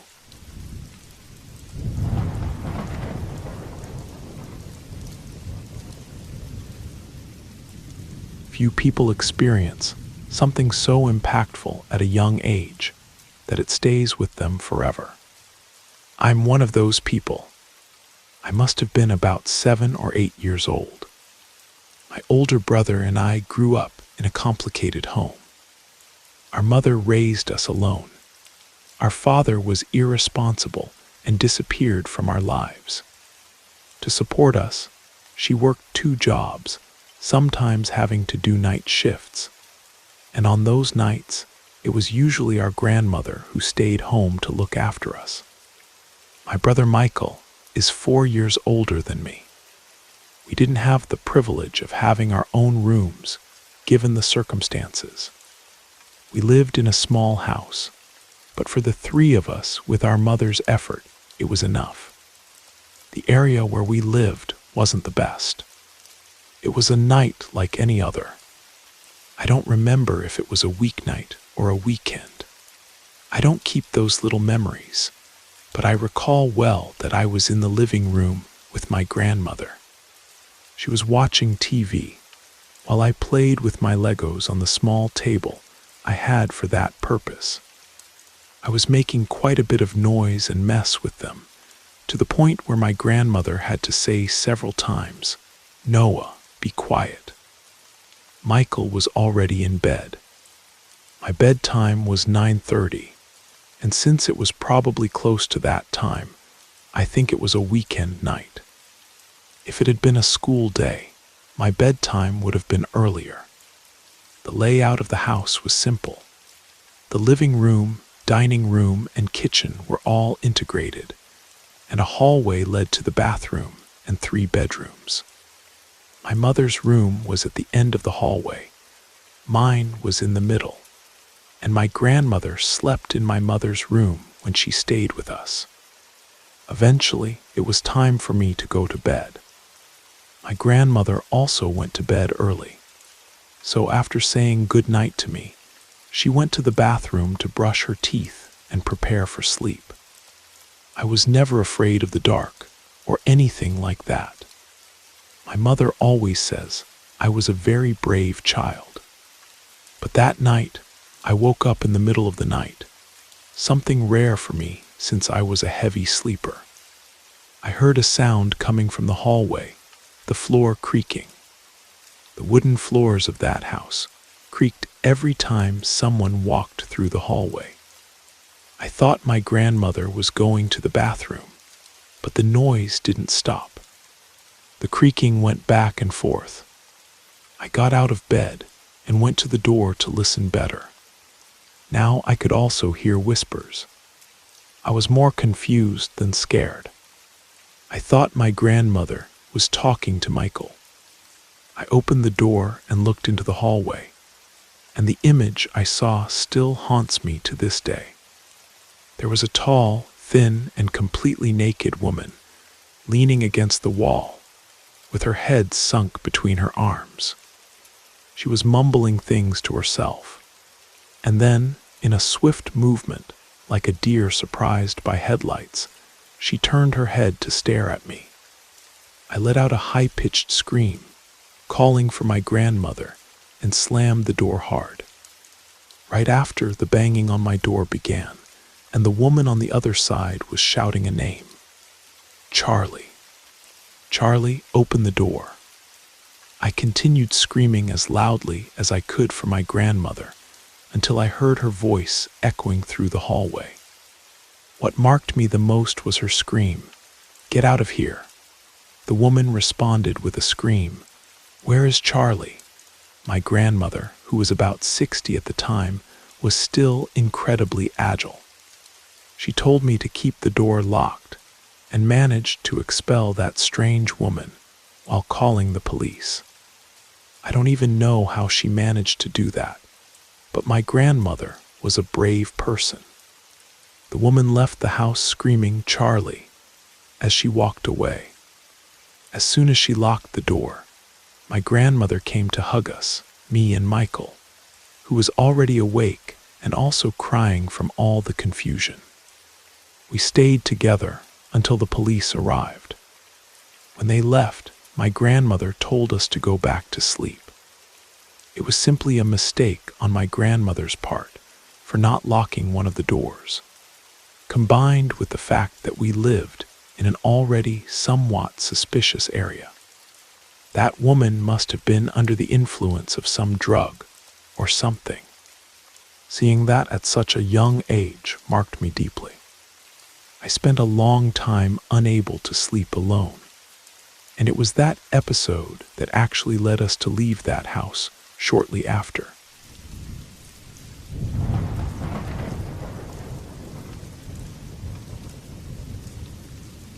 Let me situate you before starting the story. When I was 19 years old, I led a pretty ordinary life. I had just finished high school the year before the events I'm about to describe. I've always been a fan of anything related to horror movies, games, jump scares, you name it, and I loved it.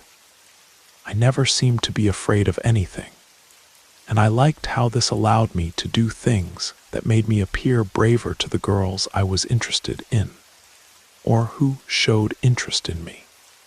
It was almost like a superpower. My friend Rachel often mentioned a sleep-induced nightmare called sleep paralysis. I, however, had never experienced it. Rachel suffered from intense, lucid dreams.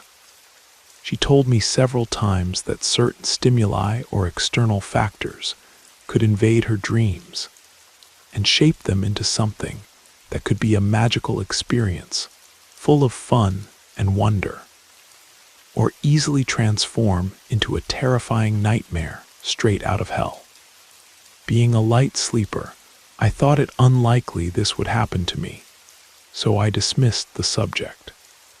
One night, Rachel sent me a message asking me to come over, because she had just gone through another of these malevolent experiences due to her sleep condition. When I arrived, I found her sleeping again, apparently peacefully. I sat on the small stool she had in front of her vanity near the window and started playing something on my phone. After about 30 minutes, I figured she was sleeping soundly and that it would probably be safe for me to leave, as long as I left a note to let her know I had stopped by as she requested. Suddenly, Rachel woke up with a scream, but it wasn't a normal scream. It was a type of scream I had never heard before, especially coming from her. It was muffled, difficult to describe. Her eyes widened, and I ran to her side. I asked if she was having a nightmare. She began to tremble. I tried to hold her to calm her down, but the tremors increased. I asked what was happening, but she didn't respond. I imagined it was just another of her sleep paralysis episodes. I did my best to comfort her. After about 30 seconds, she managed to regain control of her body. I checked if she was okay and returned to my house, since it was close to 1 in the morning.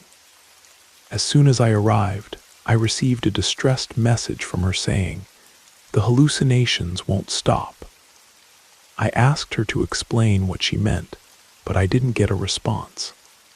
After about 30 minutes, I decided to go back to her house. When I got there, I saw red and blue lights illuminating the porch and surrounding street signs. I ran to the house, desperate to understand what had happened. When I approached, I saw Rachel talking to one of the police officers on the scene. When I tried to talk to her, both Rachel and the officer took me to a more secluded area. What I discovered still gives me chills to this day. Apparently, that night when I went to Rachel's house, she wasn't really sleeping. She was pretending. Right behind me, hidden in her closet, was a tall, thin, homeless man. The police also found a large kitchen knife with him. The theory is that Rachel thought she was going through an episode, but this very real man was silently approaching her in her room. It seems that my entry into the house was enough to startle him and make him hide, and my presence there kept him concealed. This gave Rachel time to call 911 and report the situation, which caused the police to arrive shortly after I left. Fortunately, the man was quickly taken into custody. To this day, I don't know exactly what to think about that night, but it's likely that I saved her life simply by being there, thinking I was helping in a stressful situation. If I had arrived later, events could have unfolded in a frightening and tragic way. I hope never to experience something like that again. That would definitely be enough to finally awaken my fearful side.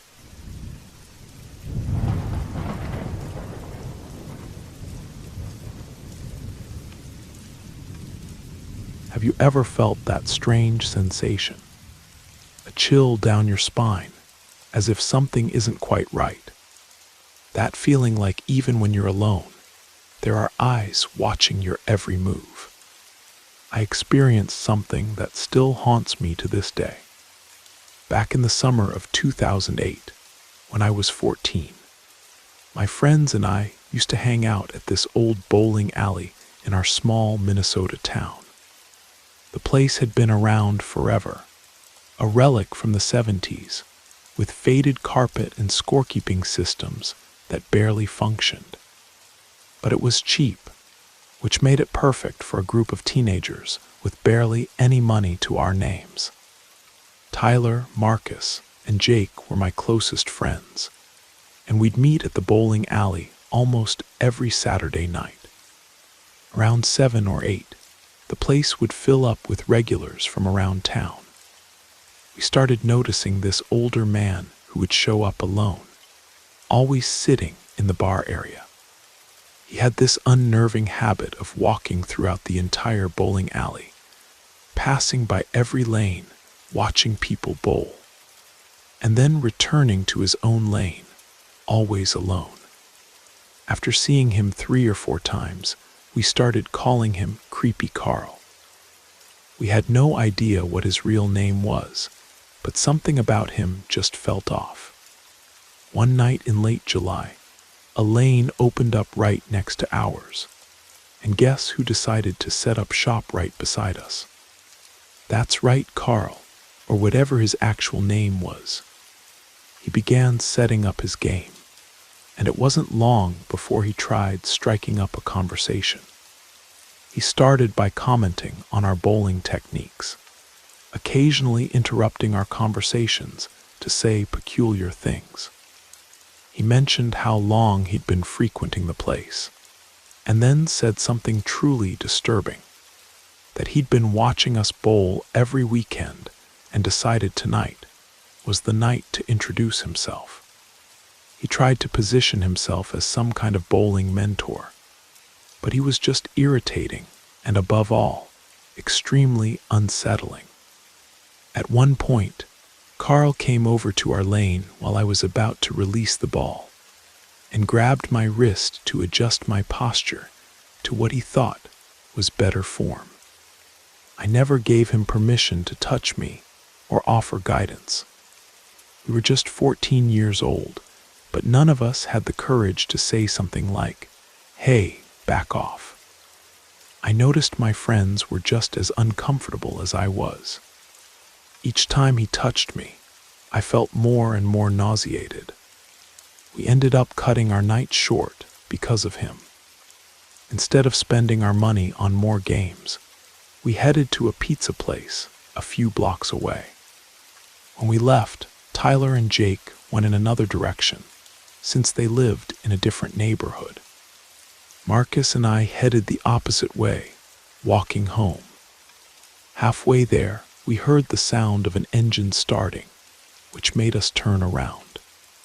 We saw an old SUV, a Chevy Tahoe or something similar, making a maneuver nearby, and both of us immediately thought it might be Creepy Carl.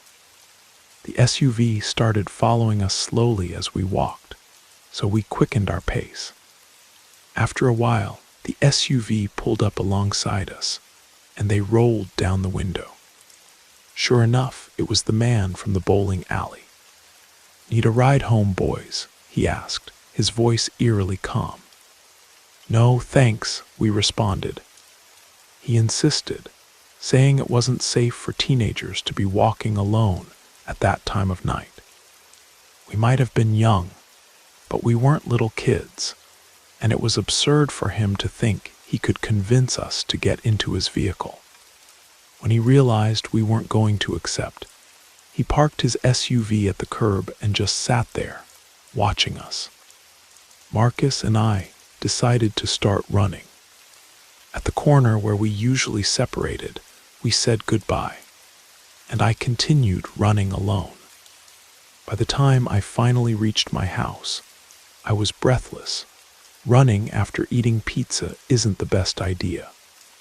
My dad was already asleep because he worked weekends, and my mom was probably out with her friends, as was my sister. I wasn't supposed to ring the doorbell because my dad didn't want to be awakened. I went around to the back to get the spare key hidden in the shed. As I was leaving the shed, I sensed that I'd heard something, and now I think I should have trusted my instinct. I approached the back door to unlock it, and just as I opened it, I heard someone running toward me. Before I could fully turn around, I felt someone push me into the house, with their hand covering my mouth and arm around my neck. I couldn't see who it was, since I couldn't turn my head.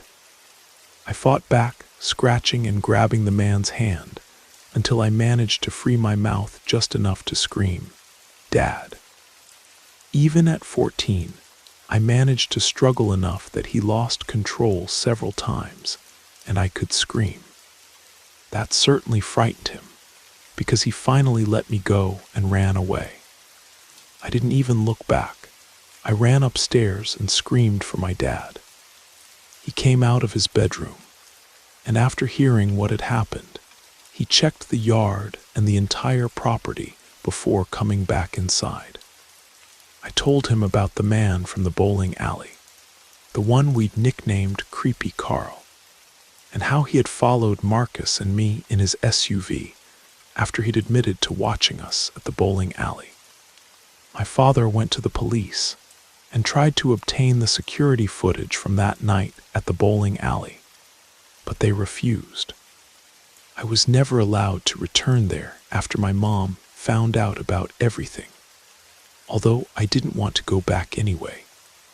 The strangest part is that technically, I can't say with absolute certainty that the man who followed me and grabbed me was the same one from the bowling alley. But realistically, what are the chances it wasn't him? For years afterward, I would check the locks on our doors 3 times before going to bed. I never went to another bowling alley until college, and even then, I was always scanning the room, looking for a face I hoped I'd never see again. Some nights I still wake up with that feeling, like someone is standing outside my window, just watching and waiting for the moment I let my guard down.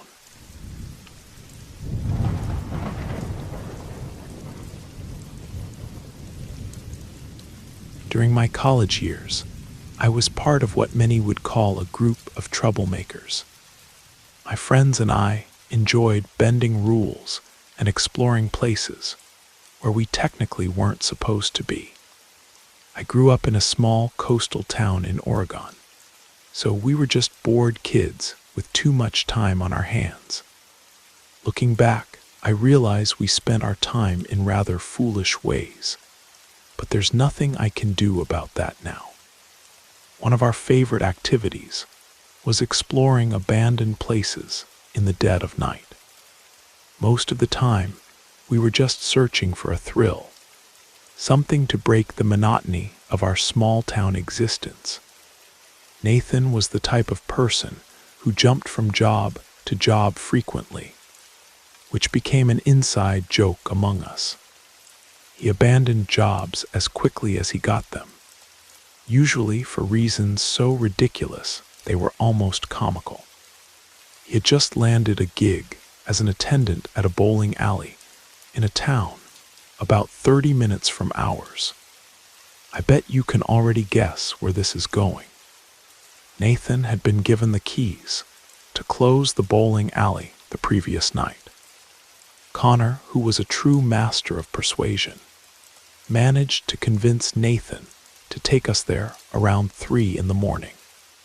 Seriously, Connor had such a silver tongue, he could probably convince someone to donate a kidney if he tried hard enough. I haven't seen him in years. He might even be in prison by now. So the 5 of us agreed to drink a bit before going. Everyone drank quite a bit except for Ethan, who only went out if he could be the designated driver. His father owned a Range Rover that he loved using to conclude our adventures when he grew tired. After we were all slightly buzzed, Ethan drove us to the bowling alley. I was typically the group's drunk, not something I'm proud of today, but that's how it was back then. It made me take things less seriously than I should have, especially in risky situations. Nathan unlocked the door, and all 5 of us entered. Simon, as always, was the most cautious, insisting we be careful, always with that funny high-pitched voice of his. When Nathan informed us that we couldn't actually bowl, there was general disappointment. That's when I had the brilliant idea of sliding down the lanes, as if they were improvised slides. Since we were all somewhat intoxicated, the idea generated good laughs, and we had quite a bit of fun. After a while, we decided to explore the place. We asked Nathan if there was a back room we could check out, and he said yes. He led us to the staff area, where he took us to a kind of storage room. We started messing with things, going through items and making a mess. In our minds, we figured Nathan would end up getting fired anyway, so we didn't really care about the mess. In the midst of this chaos, we heard a loud thud coming from below us. We all froze and looked at each other. Ethan, the only sober one, asked if there was a basement in the place. Nathan, looking as surprised as the rest of us, said he had no idea there was a basement there. Connor, on the other hand, was smiling, eager to continue exploring. Simon was visibly nervous, saying we would probably end up causing Nathan's dismissal. We started whispering, discussing whether or not we should look for this supposed basement. That's when Ethan lifted the corner of a rug in a corner and revealed a trapdoor. We were all amazed. The atmosphere changed instantly, giving us that pit-in-the-stomach feeling that this was, indeed, something serious. Even with the path to the basement found, the mystery of the strange sound we heard earlier remained. I don't think any of us really wanted to go down, but in typical brave and controlled Ethan fashion, he took the first step. He opened the latch and looked at the old rusty ladder that disappeared into the darkness. "I'm out," whispered Simon, gesturing for us to leave. Ethan ignored him and started going down, lighting the way with his cell phone flashlight. Without saying another word, he disappeared into the darkness. It was clear that Nathan, Connor, and Simon were quite apprehensive, which was understandable. But with all the confidence the alcohol gave me, I followed next. Connor came right after, and Nathan closed the line. Simon refused to come down with us. Down below, the four of us used our phone flashlights to explore the mysterious basement that had been so well hidden for some reason. The environment was full of dust and cardboard boxes stacked to the ceiling. There was nothing else there, or at least that's what we thought at first glance. Connor spotted a door in a corner, and we all approached it. Ethan put his hand on the doorknob, but before opening it, we heard a growling sound from the other side, exactly like the noise we had heard before. We all looked at each other with frightened looks. We all thought the same thing. Could it be an animal? Impossible. The noise was too loud for that. I started to feel really scared and thought about turning back. But in a burst of dubious courage, Ethan opened the door, revealing another storage room. But that wasn't all. In the corner of the room, a human figure was sitting on the floor with their back to us, legs crossed. We froze, gripped by terror. We stood still for a full minute, without moving a muscle. Then the person in the corner started banging their head against the wall, explaining the sound we had heard earlier. Carefully, I began to back away on tiptoe toward the ladder, trying not to make any noise. The others followed, all clearly terrified. But then Nathan tripped over some debris on the floor and let out a curse. The person in the room let out a scream, and we ran. Ethan and I climbed the ladder in a matter of seconds, with Connor right behind. Simon was leaning over, listening, visibly concerned about what he was hearing. Connor finally climbed up, and the three of us ran out of the room amid the confusion. We heard Nathan scream, "Get off me!" But Connor and Ethan were too terrified to go back.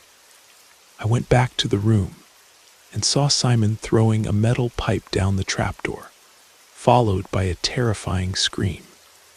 Nathan climbed up the ladder, and Simon grabbed his wrist, helping him get out. Nathan ran in my direction, while Simon closed the trapdoor with a firm blow. The five of us rushed out of the bowling alley, and Nathan locked the door with trembling hands. In the car, Ethan drove us back with a blank stare. During the ride, we heard Nathan recount what happened after we climbed up. Whoever was in the basement jumped on his back, scratching him. Simon appeared to help, hitting the attacker with the pipe, which made the person fall backward.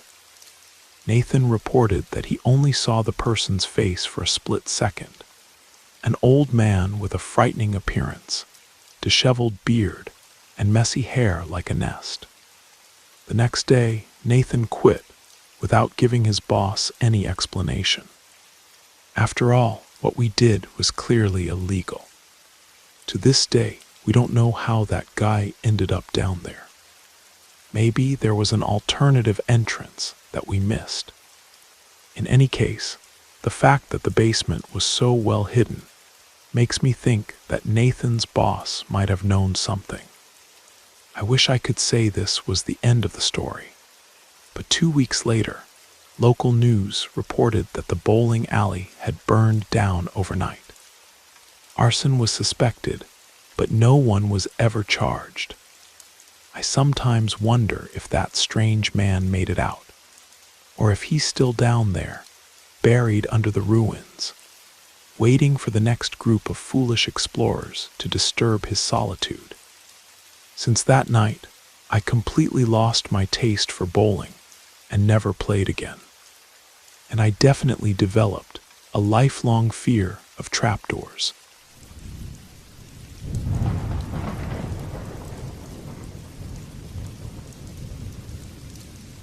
One winter night in 2011, my girlfriend Rebecca and I decided it would be fun to go bowling. We hopped in the car and drove to the nearest alley, going through the whole ritual, renting shoes, choosing balls, and getting assigned to a lane. Neither of us were exactly professionals. It had been years since either of us had played. We rented for an hour to see how it would go. Rebecca, however, didn't seem very enthusiastic since her throws kept going straight into the gutter. I was doing slightly better, but only marginally, so my help didn't make much difference. As if that wasn't enough, her ex-boyfriend showed up with a group of friends and occupied the lanes next to ours. Rebecca became visibly uncomfortable, avoided eye contact, and whispered that we should leave. We gathered our things earlier than planned and left. She went straight to the car, while I stayed at the counter to return the shoes. I'm pretty sure her ex saw me, but I avoided eye contact and didn't mention anything to Rebecca.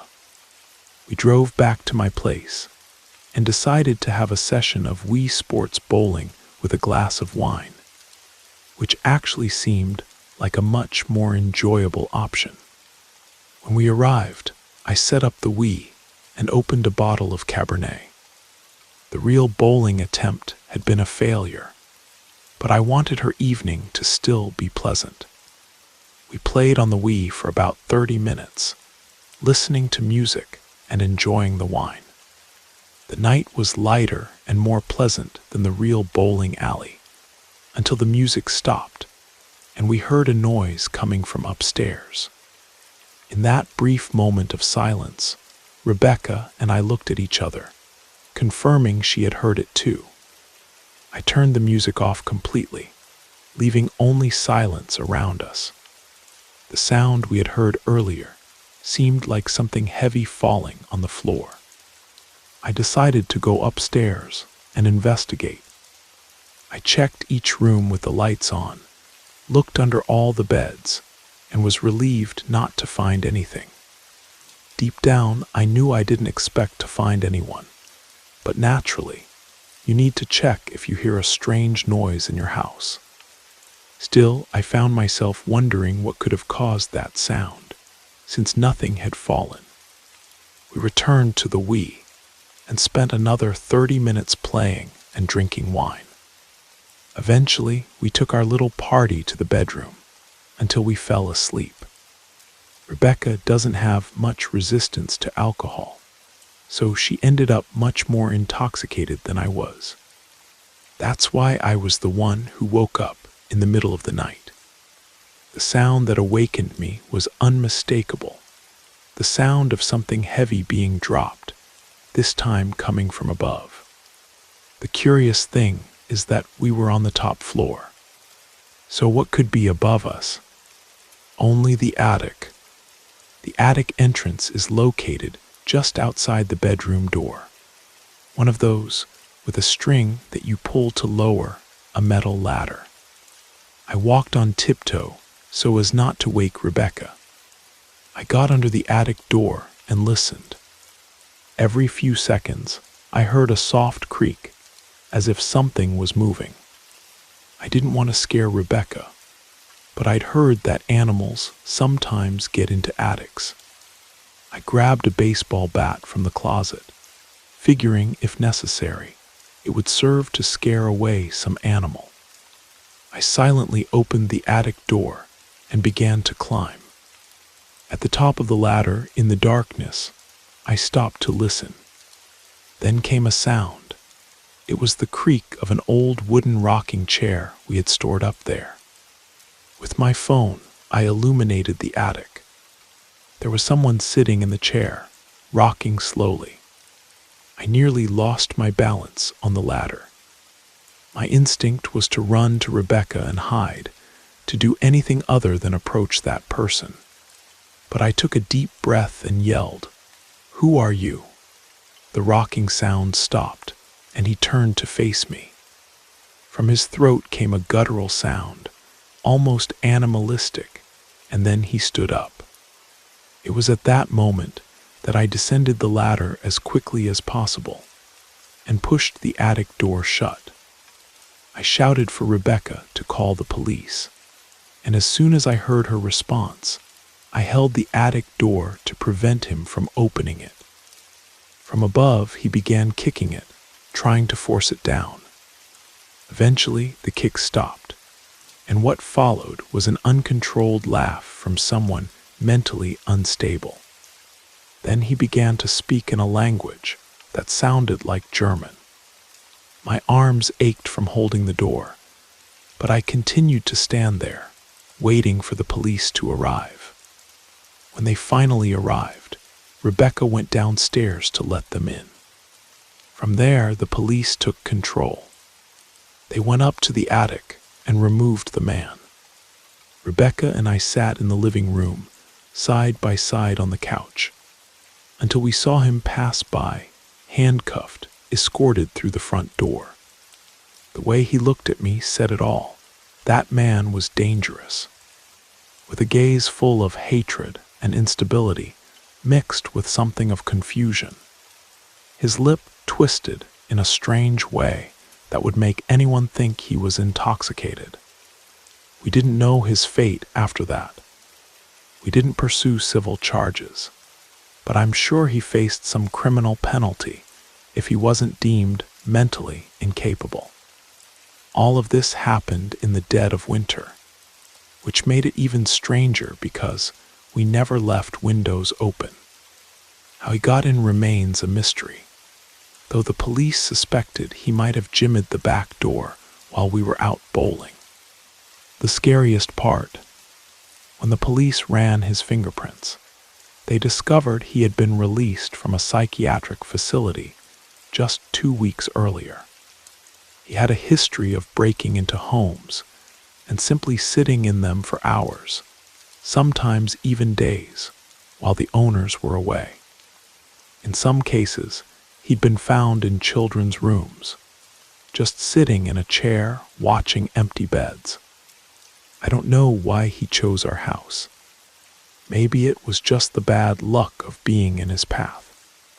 The doctors later told us he suffered from a rare condition that made him believe he was reclaiming homes that had been stolen from him, homes he never actually owned. Rebecca moved in with me the following week. We installed security cameras, motion sensors, and an alarm system. We also filled in the attic entrance with drywall. If we ever need to access it, we'll go through the roof. I still can't shake the feeling that somewhere out there, the man is watching our house, waiting for another opportunity to reclaim what he believes is his.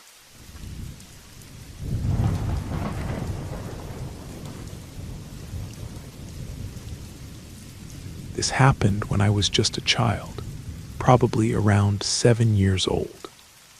My parents were already in their late 50s when they had me, and my older siblings are at least a decade older than me. On that particular night, I was awakened by a commotion coming from downstairs. It was my parents.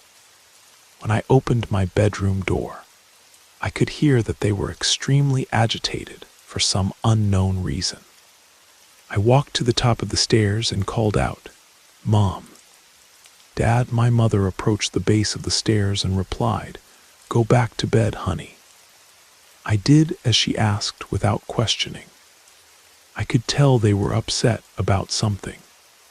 I tried to go back to sleep, but soon I heard the front door slam and then absolute silence. I assumed they had gone out, but I didn't know why. In any case, I obeyed what my mother had said and went back to bed. Later, I woke up again to noises downstairs. I heard the front door closing and then footsteps, but no conversation. Naturally, I thought they had returned and were trying not to make noise so as not to wake me. From then on, I continued to hear footsteps and some sporadic sounds coming from downstairs. The sound of drawers and cabinets being opened and closed, and I definitely heard the refrigerator door open. In my head, I thought it was my older brother Andrew, who already had a driver's license at the time and often came home late. So seeing him home at 2 in the morning, rummaging through the refrigerator, wasn't exactly a surprise. These were the logical explanations I repeated to myself, trying to make sense of what I was hearing. After a while, I heard footsteps climbing the stairs, getting louder and closer until they stopped at the top and headed straight to my door. The door opened slowly in an almost disturbing silence. I remained lying motionless, with only my eyes fixed in the direction of the door. There were no lights on outside. Whoever was moving around was doing so in the dark. All I could see was a shadow in the doorway with the shape of a head. I called out familiar names, first Andrew, then Mom, and then Dad, and finally asked, "Who's there?" There was no response. They just closed the door, leaving me confused and somewhat frightened. Right after, I heard footsteps going down the stairs. I convinced myself it was my father, perhaps checking if I was okay after they had returned, even though I had no idea why he hadn't responded. I didn't hear anything downstairs for some time. Curiosity got the better of me, and I ended up going down the stairs in the dark, leaving all the lights off as I approached the kitchen. Then I stopped suddenly when I saw a tall figure standing right in the center of the kitchen. "Dad," I called, assuming it was him just by the height of the person. A deep voice replied, "Go back upstairs." I ran back to my room, closed the door, and hid under the covers. The only thing going through my head was why my father's voice sounded so strange. The possibility of a stranger being in the house didn't even occur to me, at least not until I heard the front door open again, and confusion take over downstairs, along with my parents' voices. I went to the top of the stairs again, and my parents were surprised to see that I was still awake. I asked what had happened, and they responded that Andrew had had a small accident, but that he would be fine. Only months later did I find out that he had been in a car accident while driving under conditions in which he shouldn't have been behind the wheel. My parents had received a call from the hospital and rushed to find him, leaving me sleeping. I asked my father if he had come to my room before, and that's when I discovered that they had been gone for several hours. My mother began to panic, arguing with my father for having forgotten to lock the door when they left in a hurry, telling them about the person I saw at my bedroom door, and in the kitchen made my father start searching the house with a gun while my mother called the police. The last thing I remember was a police officer asking me to tell them what happened. My parents later said they felt foolish, explaining to the police that they had left me alone with the door unlocked. Apparently, nothing of value was stolen, and whoever entered the house didn't seem to have the intention of harming me. Having a complete stranger inside your house is already something frightening. Imagine going through this at 7 years old. Even today, more than 20 years later, I still have nightmares about that night.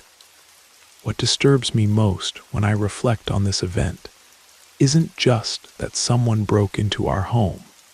It's the fact that they took the time to check on me.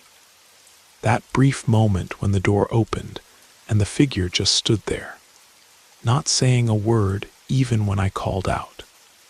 What was going through their mind? Were they simply curious, or was there some more sinister purpose? The police eventually determined that our intruder had likely been observing our house for some time, perhaps days, waiting for the right opportunity. He probably saw my parents leave in a hurry and seized the moment. The detective who interviewed me said the fact that he told me to go back upstairs suggested he didn't want a confrontation, small comfort to a terrified child. I've developed a series of security habits since then. I check every lock 3 times before bed. I keep a baseball bat under my bed. I installed motion sensor lights around my apartment. My friends think I'm paranoid, but they didn't experience what I did. I sometimes wonder what might have happened if my parents hadn't returned when they did. Would the stranger have eventually left peacefully? Or would the encounter have ended differently? It's a question I hope I never have to answer, but one that lingers in the back of my mind every time I hear an unexpected noise in the night.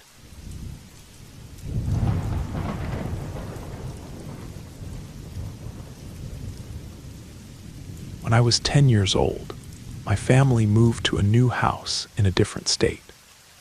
I started attending a new elementary school in 5th grade, and as always, the beginning was complicated. I felt somewhat out of place. After all the kids already knew each other, and I seemed to be just a random presence coming from outside. At the school, there was a rule that you had to sit with classmates from your own grade during lunch, and I remember how embarrassing this was in the first few days. Children at that age can be quite critical, and the new kid label made it difficult for me to make new friends. In my first few days as the new kid on the block, I met some children from the neighborhood. One of these new friends was Jason. He attended a private school, so we didn't meet at school. We met while I was riding my bike down the street.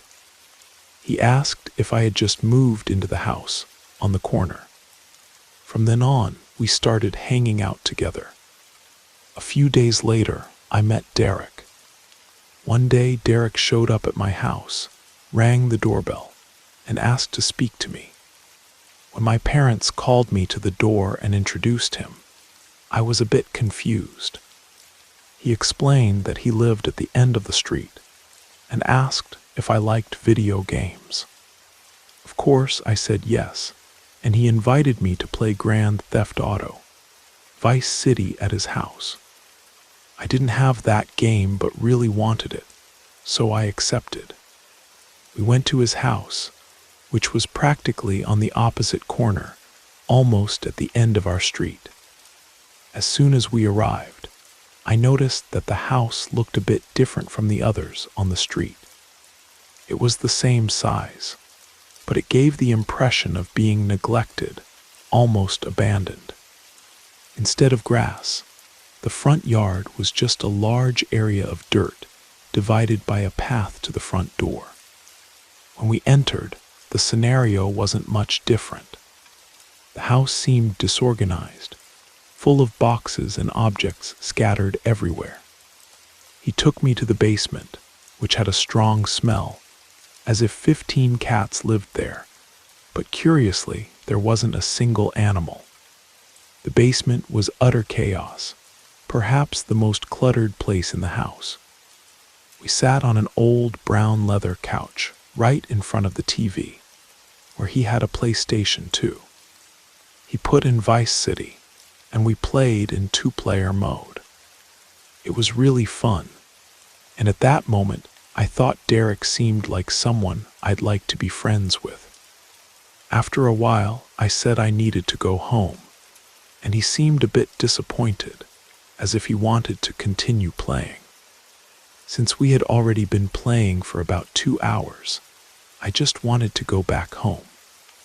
He walked me halfway, and when I said, "See you later," I basically implied that he could go back.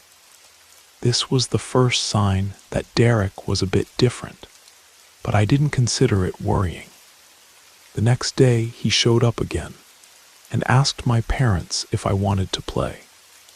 This time, we played PlayStation in my room for about an hour. Not wanting to seem unkind, but I started to find his presence a bit uncomfortable.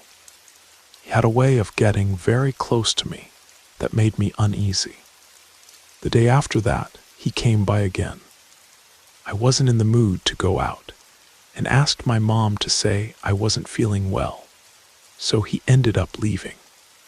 The truth was, I preferred hanging out with Jason because I felt more comfortable with him. Later, I took my bike and went to Jason's house to see if he wanted to go out. He agreed, and we started riding bikes down the street. But this ended up being a mistake. When we passed by Derek's house, he appeared on the porch as if he had been watching through the window, waiting. It was kind of strange and embarrassing, since I had just asked my mom to tell him I was sick.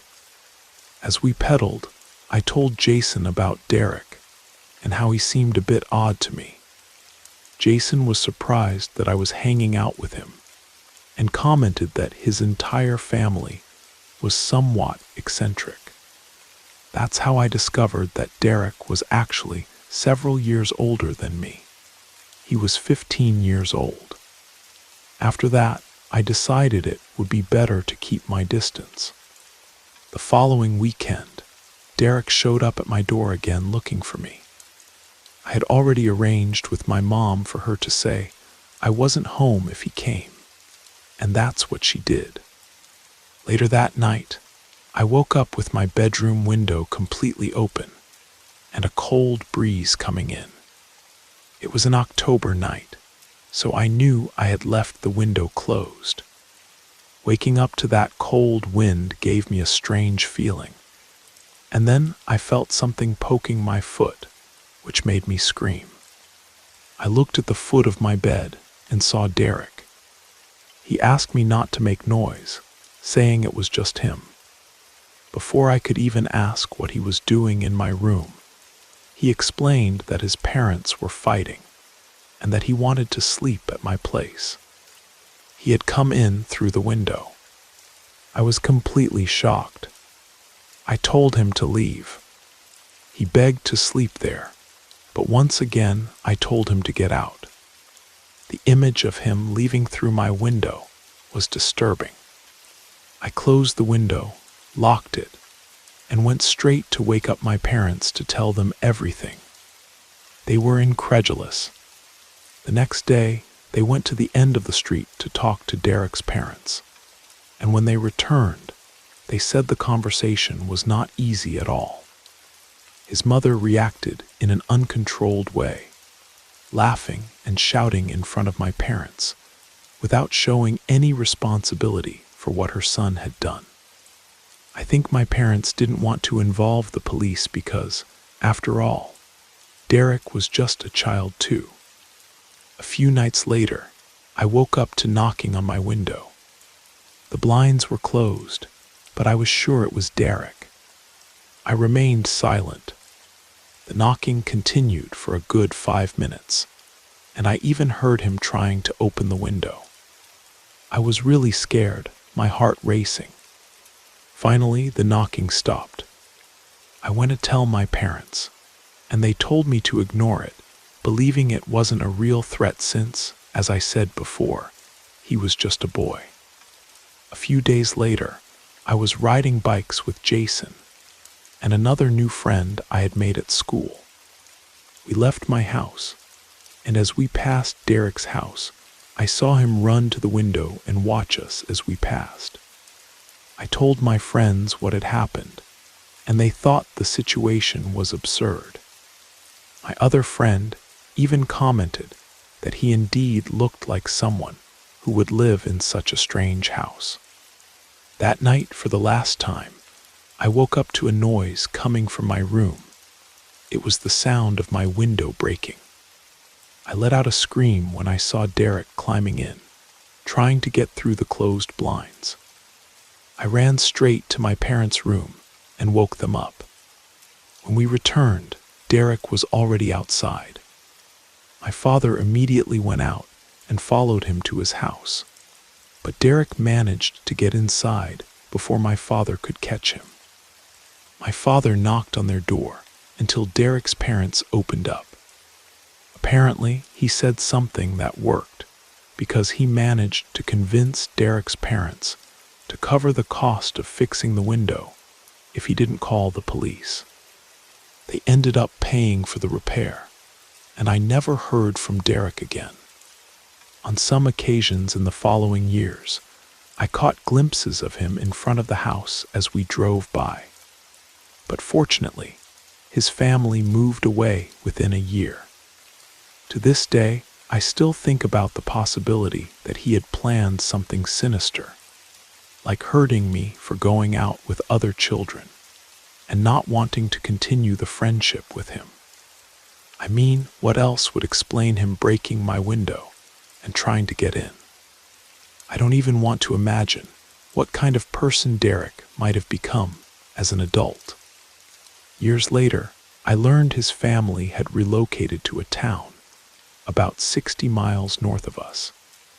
I was in college when I saw a newspaper article about a 19-year-old arrested for breaking into homes and watching families through windows.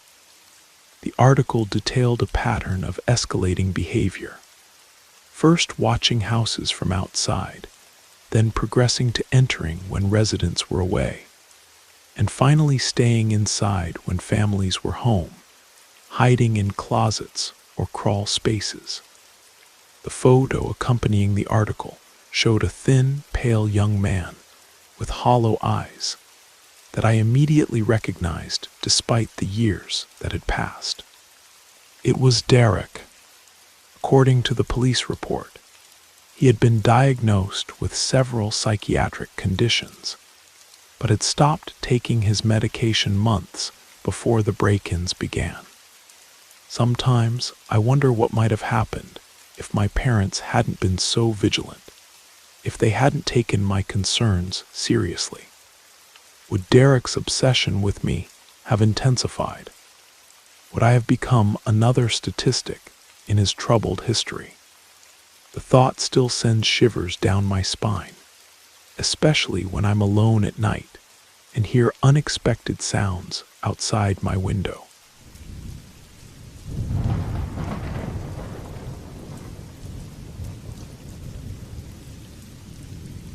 This story happened while I was serving in the Army, stationed at a base in northern Montana. I won't mention the name of the base, but I'm sure many will recognize it as some details emerge. This occurred a few years after my arrival. I reached this base in 2010, and along with other rookie soldiers, I was welcomed with various ghost stories. There were accounts of a man wearing a top hat who wandered along a long, narrow dirt road on the outskirts of a storage area. They also talked about a deranged man who had been hit by a patrol and fled into a nearby forest. My experience, however, is connected to another story they told me. It was during my second night of service, from what I remember. I was on duty with a veteran soldier. He told me about a little girl who used to visit her father while they were building the storage area where we were stationed, long before our time. They said the girl would play on the structures while her father worked, until she fell to her death after slipping from the edge of one of these constructions. At the time, the story didn't make much sense, but true or not, it left me scared.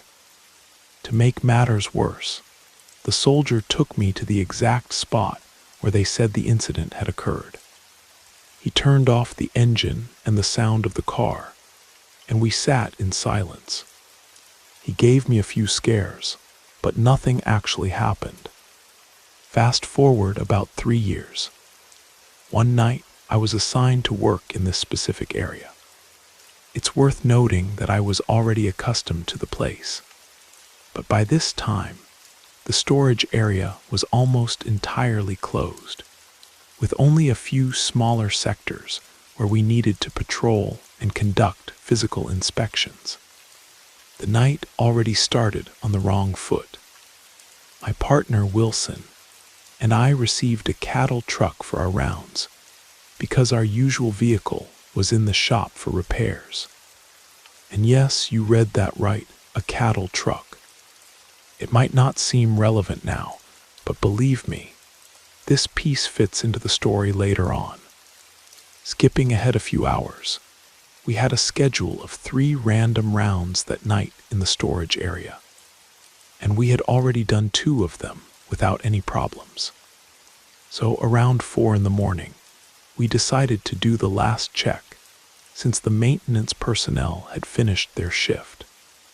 To access this area, it was necessary to open 2 enormous gates, well separated from each other, which took forever to open. We entered, locked the gates behind us, and proceeded with the round. Wilson was driving, and I, as the observer, was checking the locks on the structures with a flashlight. There's one detail I left out, but that's worth mentioning now. The story of the little girl happened on a road inside the storage area called Echo Street. Everything seemed peaceful until we reached the last curve of Echo Street. For most of the night, we had been chatting and laughing, but suddenly I felt a chill, as if something was out of place, without being able to say exactly what it was. We were about halfway down the road when silence took over.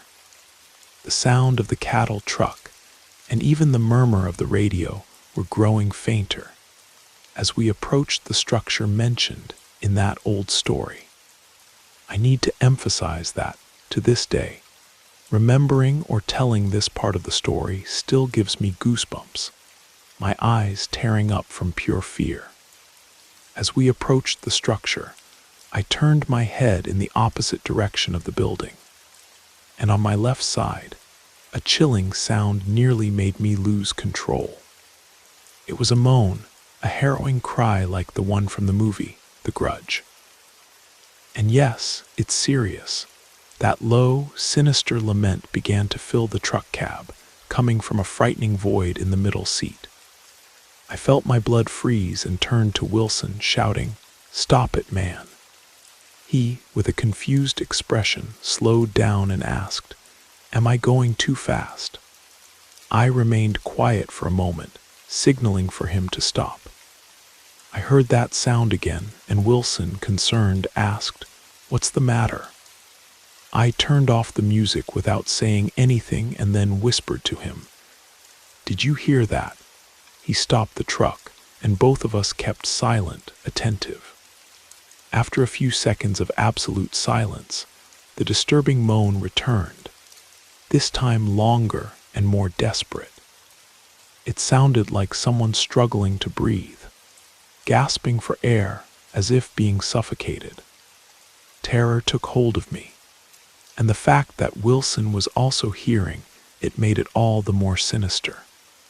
I could barely formulate the question again when Wilson, with a trembling voice laden with fear, murmured, "What the hell is that?" Like two fools, we still waited to see if we would hear it again. Between the metallic sound of the gates swinging and the roar of the diesel engine, we heard that moan for the last time. The sound grew even louder, and this time seemed to come from both inside and outside the truck, as if we were surrounded by whatever was responsible for that terrifying lament. Without saying a word, Wilson started the truck and sped down the road faster than we had driven through any other part of the base. He almost lost control on a curve, but that hardly mattered. We both knew we wanted to get out of there as fast as possible. We reached the gates, and I jumped out of the truck as soon as I could. Wilson kept watch while I opened both gates as quickly as possible. He then got back behind the wheel, accelerated, and waited until I closed the gates. As soon as we finished this part, we ran back to the main base and requested a meeting with our shift supervisor to report what had happened. When we finally spoke with him, we thought he would think we were crazy or imagining things. It was the end of a 12-hour shift, after all, and we were exhausted. But I remember him telling us, "I completely believe you guys. In fact, I've experienced something similar twice. Once in that same place, and once in that building right behind you," as he pointed to the prison. I know all of this sounds like a movie cliché, with that grudge-style moan we heard. But believe me, it really happened. And to this day, it brings tears of fear when I recount it. I returned to that storage area only once after that. But I never traveled down that road again, especially after dark. For what it's worth, I did some research into the history of the base a few months after the incident. In the archives, I found a brief mention of a construction accident in 1954 during the expansion of what would become the storage facility. A 7-year-old girl named Emily, the daughter of one of the foremen, had fallen from scaffolding and suffered fatal injuries. The official report stated she died en route to the hospital, but there were handwritten notes suggesting she had actually died at the scene after struggling for air, with severe chest injuries. The road where the accident occurred was later designated Echo Street, supposedly because of the way sounds would bounce off the metal storage structures.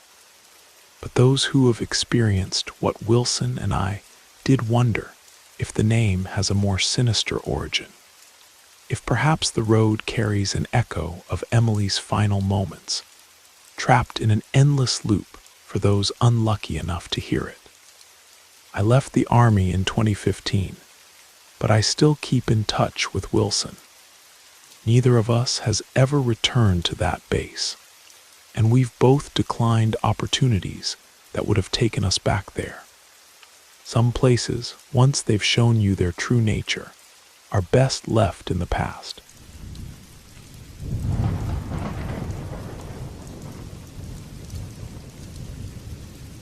I've never shared my story with many people. Only my wife and a few close friends know about this.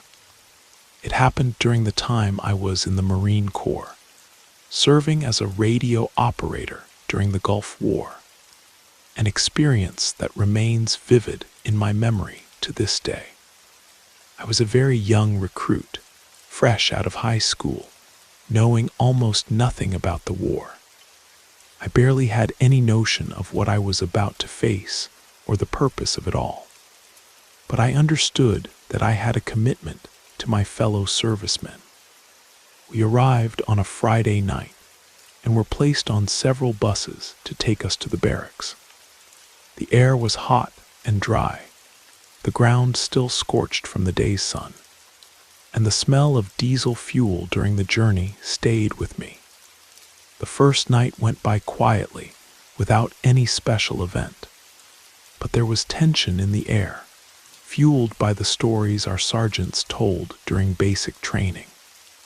I remember the half-moon peeking through the clouds above us, as we all told jokes.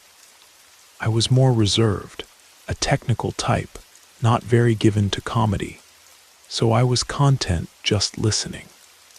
My job was to ensure communication between my unit and the rest of our men, so that everyone had information from every corner. I carried on my back a box that was the size of the radio equipment of that era, plus many other supplies and gear. Soon, I was incorporated into a solid unit that had lost its communications operator in a landmine explosion. I'll never forget the first time we encountered the enemy. The sound was deafening. We were in a dense desert area, unable to see the opponent. But as soon as we heard the shots, we ducked down and fired back in the general direction of the shots. That chaos seemed to last an eternity, though we probably ceased fire within minutes. We moved forward to approach the enemy and secure the area, and that's when I saw them up close for the first time. There they were, 3 enemy soldiers dead, lying in a pool of blood. I could hardly believe I was looking at 3 people who were alive just moments ago. Young men, probably with brothers, sisters, parents. Maybe they were just resting right before we arrived. And now there they were, lifeless. Even so, I felt it was justified. They were the enemy, and if it hadn't been this way, it would have been us on the ground. A few days later, we were transferred to another location that was suffering heavier casualties and needed reinforcement.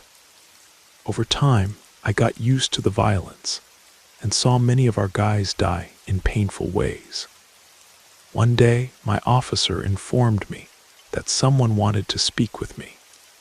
I met with an older man, probably in his 50s, who seemed completely out of place in that environment.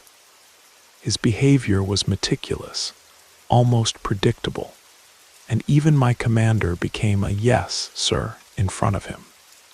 He introduced himself as Intelligence Officer Frederick Douglas, stationed in the region, and said that I would be assigned as a radio operator for his unit. I liked my unit and wanted to stay with them, but orders are orders, and I had no choice. I boarded the helicopter with him, and we took off. When we landed, we were in an area of desert with some abandoned enemy bunkers nearby. The region seemed well fortified by the enemy, and I could imagine the intensity of the confrontations that had occurred there. There were some men wearing masks, others just standing around, but nobody seemed to notice my presence or even care that I was there. The atmosphere was strange. Something seemed out of place. These men didn't act like ordinary soldiers, and definitely didn't have that look of fear that most of us carried. I even tried to talk to some, but the most I received was an empty stare, almost without emotion, as if they were affected by whatever was present in all of them, and that left me deeply uncomfortable.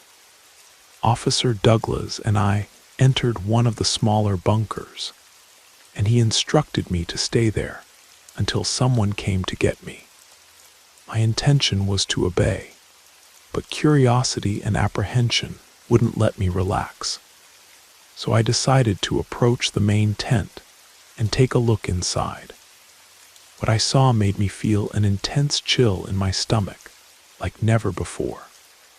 On an improvised table were arranged 6 opaque containers, each containing the severed head of an enemy soldier, with wires and tubes connected to them.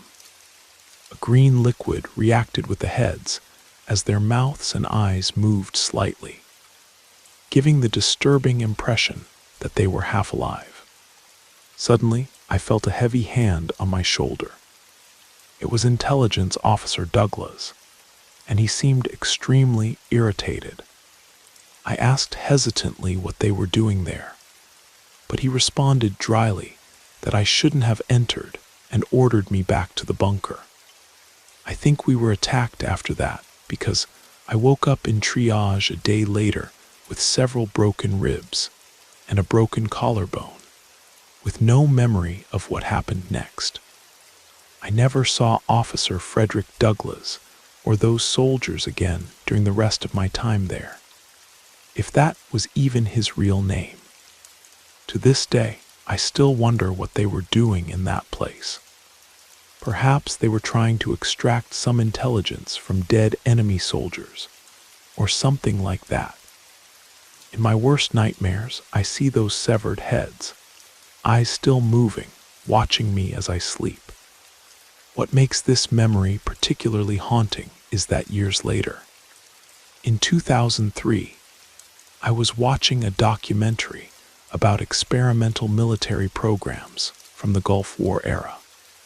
There was a brief segment about a classified project called Operation Midnight Echo, which allegedly involved attempts to extract information from fatally wounded enemy combatants. The program was officially described as a neural response study before being terminated due to ethical concerns. The documentary didn't show any footage, of course, but the description matched exactly what I'd seen in that tent. When I tried to research more about Operation Midnight Echo, I found almost nothing, just a few conspiracy theory websites, and one heavily redacted document obtained through a Freedom of Information Act request. I've often considered coming forward with what I saw, but who would believe me? And more importantly, what would happen to me if I did? There are some secrets the military doesn't want exposed, and I fear this is one of them. So I keep quiet, tell only those closest to me, and try to convince myself that what I saw wasn't real, just a hallucination from the stress of combat or a concussion from an explosion I don't remember. But deep down, I know what I saw. Those eyes, moving without bodies, watching me from across decades. Sometimes in my dreams, they speak to me, telling me things no living person should know.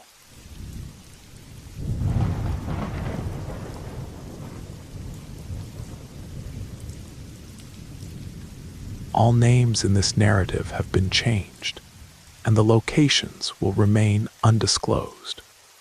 This experience left me with a paranoia I had never felt before. It was just past midnight. I felt my heart pounding hard in my chest as our armored vehicle left the gravel path and advanced through the dense vegetation.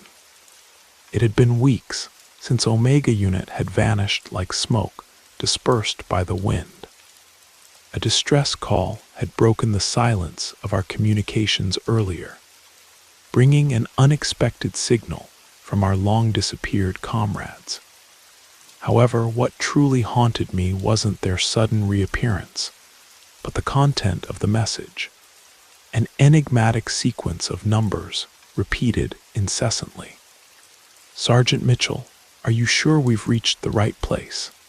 I asked, my voice overriding the static noise of the radio and breaking the silence that dominated the team.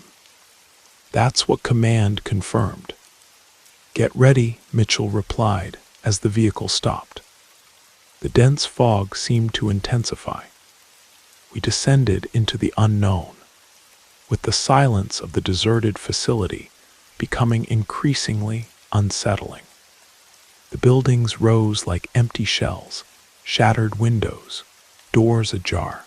A research station that, until just a few weeks ago, was alive, now seemed like a specter of what it once was. In a whisper, Mitchell ordered us to remain alert as we advanced. our boots crushing broken glass and debris. Signs of struggle were everywhere: overturned furniture, blood-stained rags, and ammunition scattered on the floor, composing a picture of recent chaos. The facility, which was once a bustling center of government research activities, was now wrapped in an unsettling silence, interrupted only by our ragged breathing and the distant echo of the strange numerical transmission. As we got closer to the command center, the sound became louder, a constant mantra that seemed to invade my mind, its meaning as difficult to grasp as the shadows in the fog around us. Upon entering the command center, we found the place deserted. The air was dense, and the only light came from the consoles that were blinking. The radio speakers, amidst the static, repeated the sequence in a monotonous tone: 5824-7. 5824-7. What does this mean? Corporal Jensen murmured. I noticed his eyes were wide as he surveyed the room. Commander Harlow might know, Mitchell responded. Harlow was the commander of the missing unit. We continued our search through the deserted facility, hoping to find a clue, a survivor, any indication. And then we reached the laboratory, where everything changed. The door was ajar, hanging from its hinges as if it had been broken down. Inside, the air was heavy, laden with the smell of decomposition and chemicals. Broken flasks and overturned equipment indicated that the activity there had been abruptly interrupted. And then we found them, remains of the soldiers from Omega Unit, or what was left of them. They were scattered across the floor, their faces frozen in expressions of absolute terror. It was a scene of massacre, but with no apparent explanation, no bullet wounds, no evidence of resistance on the bodies. Jensen pointed toward a corner of the room. There, amid a pile of hastily abandoned research notes and experiments, was the body of Commander Harlow. In his rigid hand, a crumpled notepad where the numbers 5824-7 were scribbled in trembling handwriting, followed by a sinister phrase: "They're coming after us." That revelation hit us hard, leaving the implications of his words echoing in 1,000 unanswered questions. Who was coming after them? This distress call wasn't a call of hope, but a dark warning. It was at that moment that the reality of our situation imposed itself. We were isolated in a heavy silence, broken only by the relentless repetition of the numerical sequence. We weren't the rescuers. We had become the next victims. Panic took over as the environment seemed to envelop us, and the fog outside became even thicker. Our only option was to flee. We ran stumbling through the fog, guided only by the distant glow of our vehicle. Those numbers continued to echo in my mind like a chant that seemed to follow us, whispering through the fog. When we finally spotted the vehicle, a shadow emerged from the fog. A cold that surpassed death itself ran down my spine as a figure shrouded in shadows moved in our direction. We need to leave now. Mitchell's shout brought me back, the urgency in his voice reflecting the primal fear I also felt. Our training had prepared us for many types of enemies, but we had no idea what we were facing there. We rushed into the vehicle. Jensen's hands trembled as she took over communications, her voice heavy with fear. "This is Delta Unit calling command. Mayday, Mayday. We need immediate extraction from Zone Alpha. Do you copy?" Over, the radio responded with static, and then the numbers interrupted her distress call. 5824/7. I couldn't shake the feeling that these numbers had some profound significance in what we found there. As the facility disappeared on the horizon, being swallowed by the fog, the figure that emerged from the shadows also vanished. However, the terror it left behind remained present as we advanced toward an uncertain future. Mitchell broke the silence. "We can't let this end here. We need to figure out what these numbers mean and what happened to Omega Unit." I felt that urge too. It was as if we owed it to them, to the contorted, lifeless bodies we left behind. When the first ray of dawn pierced the darkness, a somber determination settled in me. We survived that night, but the real battle seemed to just be beginning. Armed only with a numerical sequence and the haunting memories of what we witnessed, the enigma of these numbers and the horrors that might have befallen Omega Unit continued to haunt us. I'm convinced that this feeling remains with all of us. Those horrors at the facility were just one chapter of a much larger and more terrifying story than we ever imagined.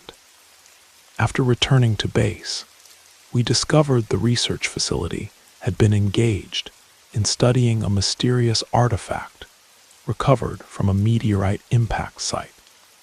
The artifact, a crystalline structure with unusual properties, had been designated Object 5824/7 in official documents. According to the reports, exposure to the object caused severe neurological effects, hallucinations, psychosis, and in extreme cases, fatal brain hemorrhages. Commander Harlow's final transmission, which we initially interpreted as coordinates or a code, was actually trying to warn us about the artifact itself. The warning came too late for Omega Unit, and nearly too late for us. The most disturbing part: 3 weeks after our escape, Jensen began experiencing severe headaches and reported hearing the sequence repeatedly in her dreams. A week later, she was found dead in her quarters. No signs of struggle, no wounds, just a face frozen in that same expression of terror we'd seen on the bodies at the facility. Mitchell believes we're all contaminated now, that whatever came from Object 5824/7 is inside us, waiting. He's convinced the shadow we saw wasn't a hallucination or enemy combatant, but something else entirely. Something that followed us back. I've requested transfer 3 times, but each request has been denied. The official reason is ongoing investigation. But I suspect the truth is they want to monitor us, to see what happens when the thing inside us finally decides to wake up. Sometimes in the quiet hours before dawn, I catch myself whispering the sequence. I don't remember starting, don't know how long I've been doing it. I just find myself there, mouth moving automatically. 5824/7. 5824/7. And I swear, each time I say it, I can hear something answering back.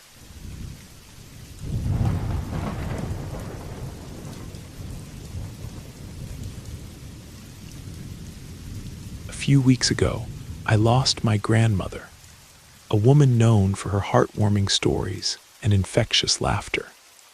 Today, I want to share something surprising I discovered about her, as a way to honor her memory.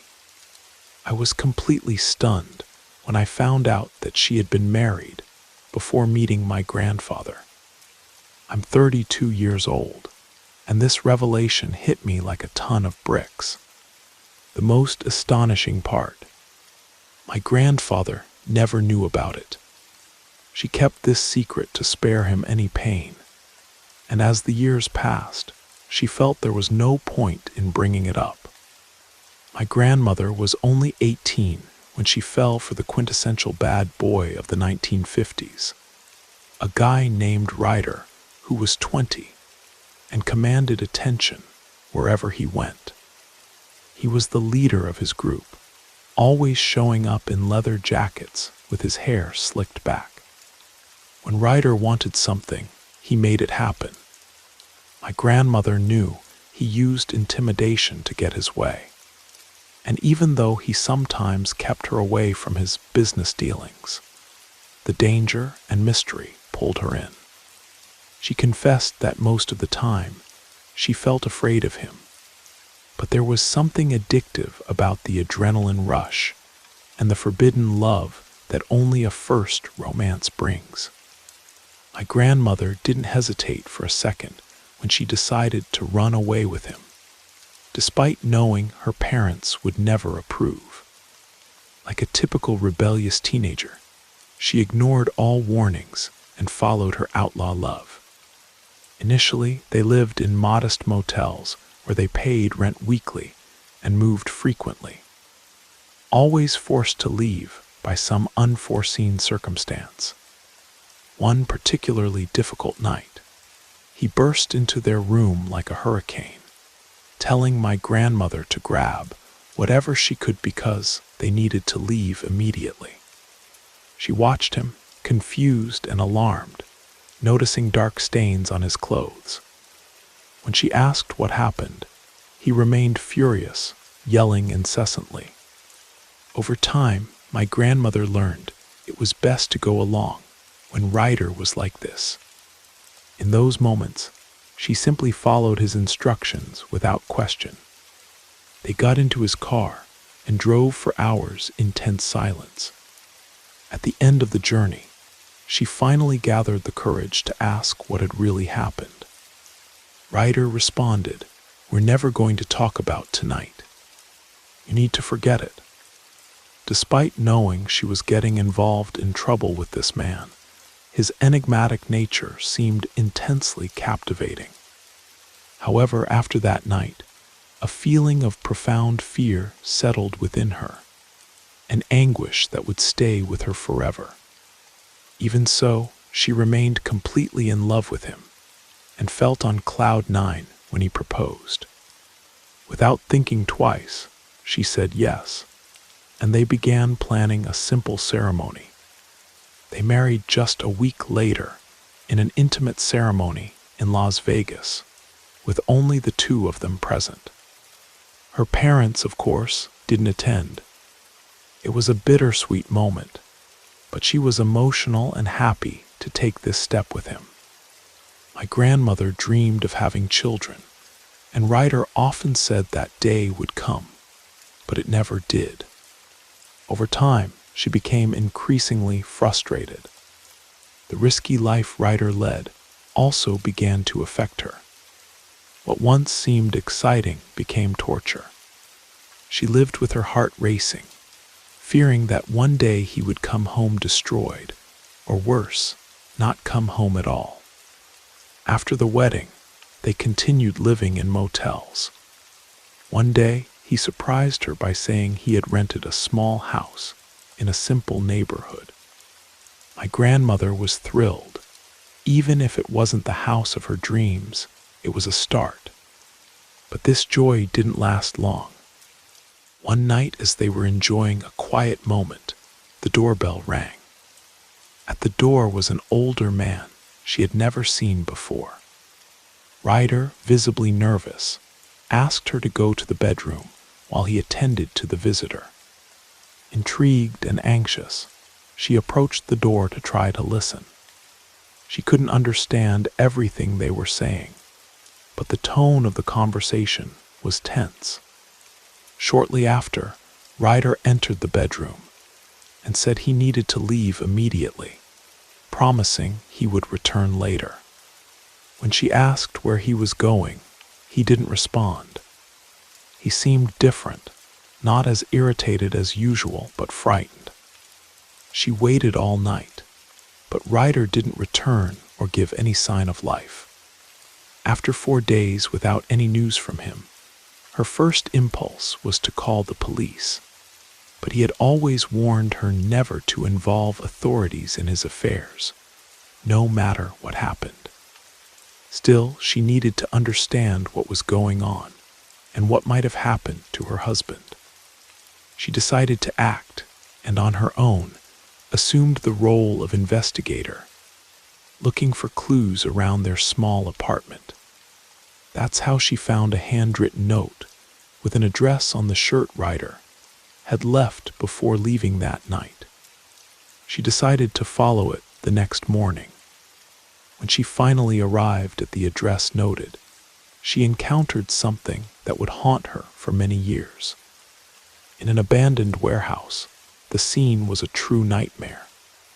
On the floor lay the body of a man brutally stabbed. He was shirtless, and his chest displayed deep wound marks. There were blood spatters throughout the environment and a large pool under the body, indicating that the man had probably tried to crawl to escape his attacker.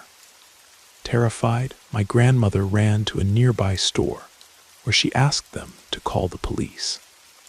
When the officers arrived, she told them she had found the location by chance.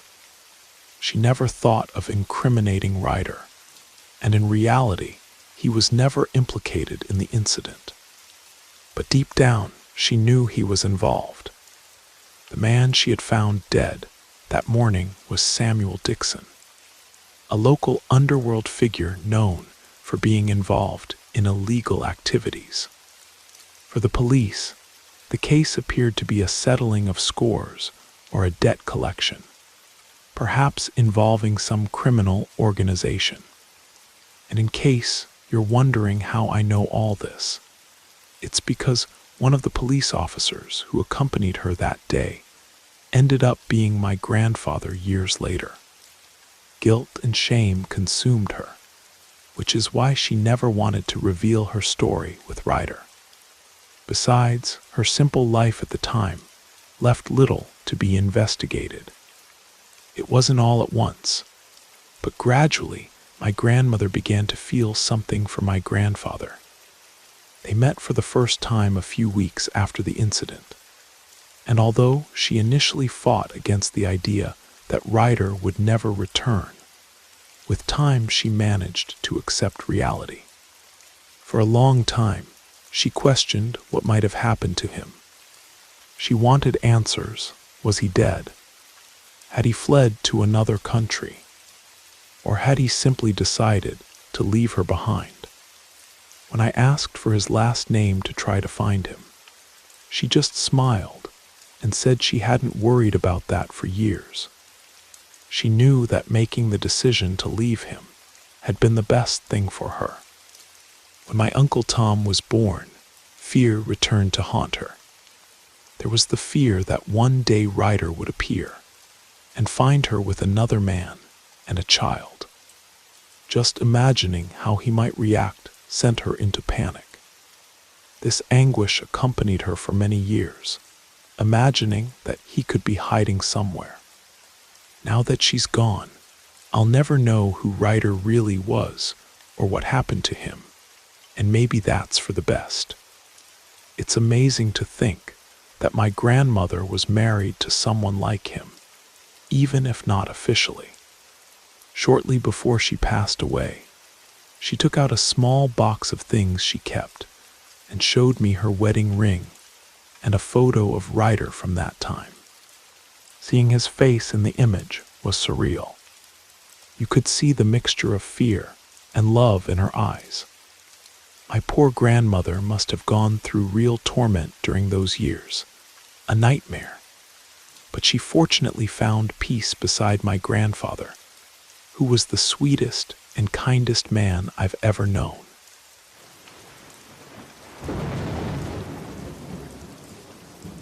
You made it to the end of the stories. That means it's the perfect time to subscribe so you don't miss future episodes. And if you haven't already, leave a like and drop a comment. I'd love to hear your thoughts. Have a great time relaxing, and good night.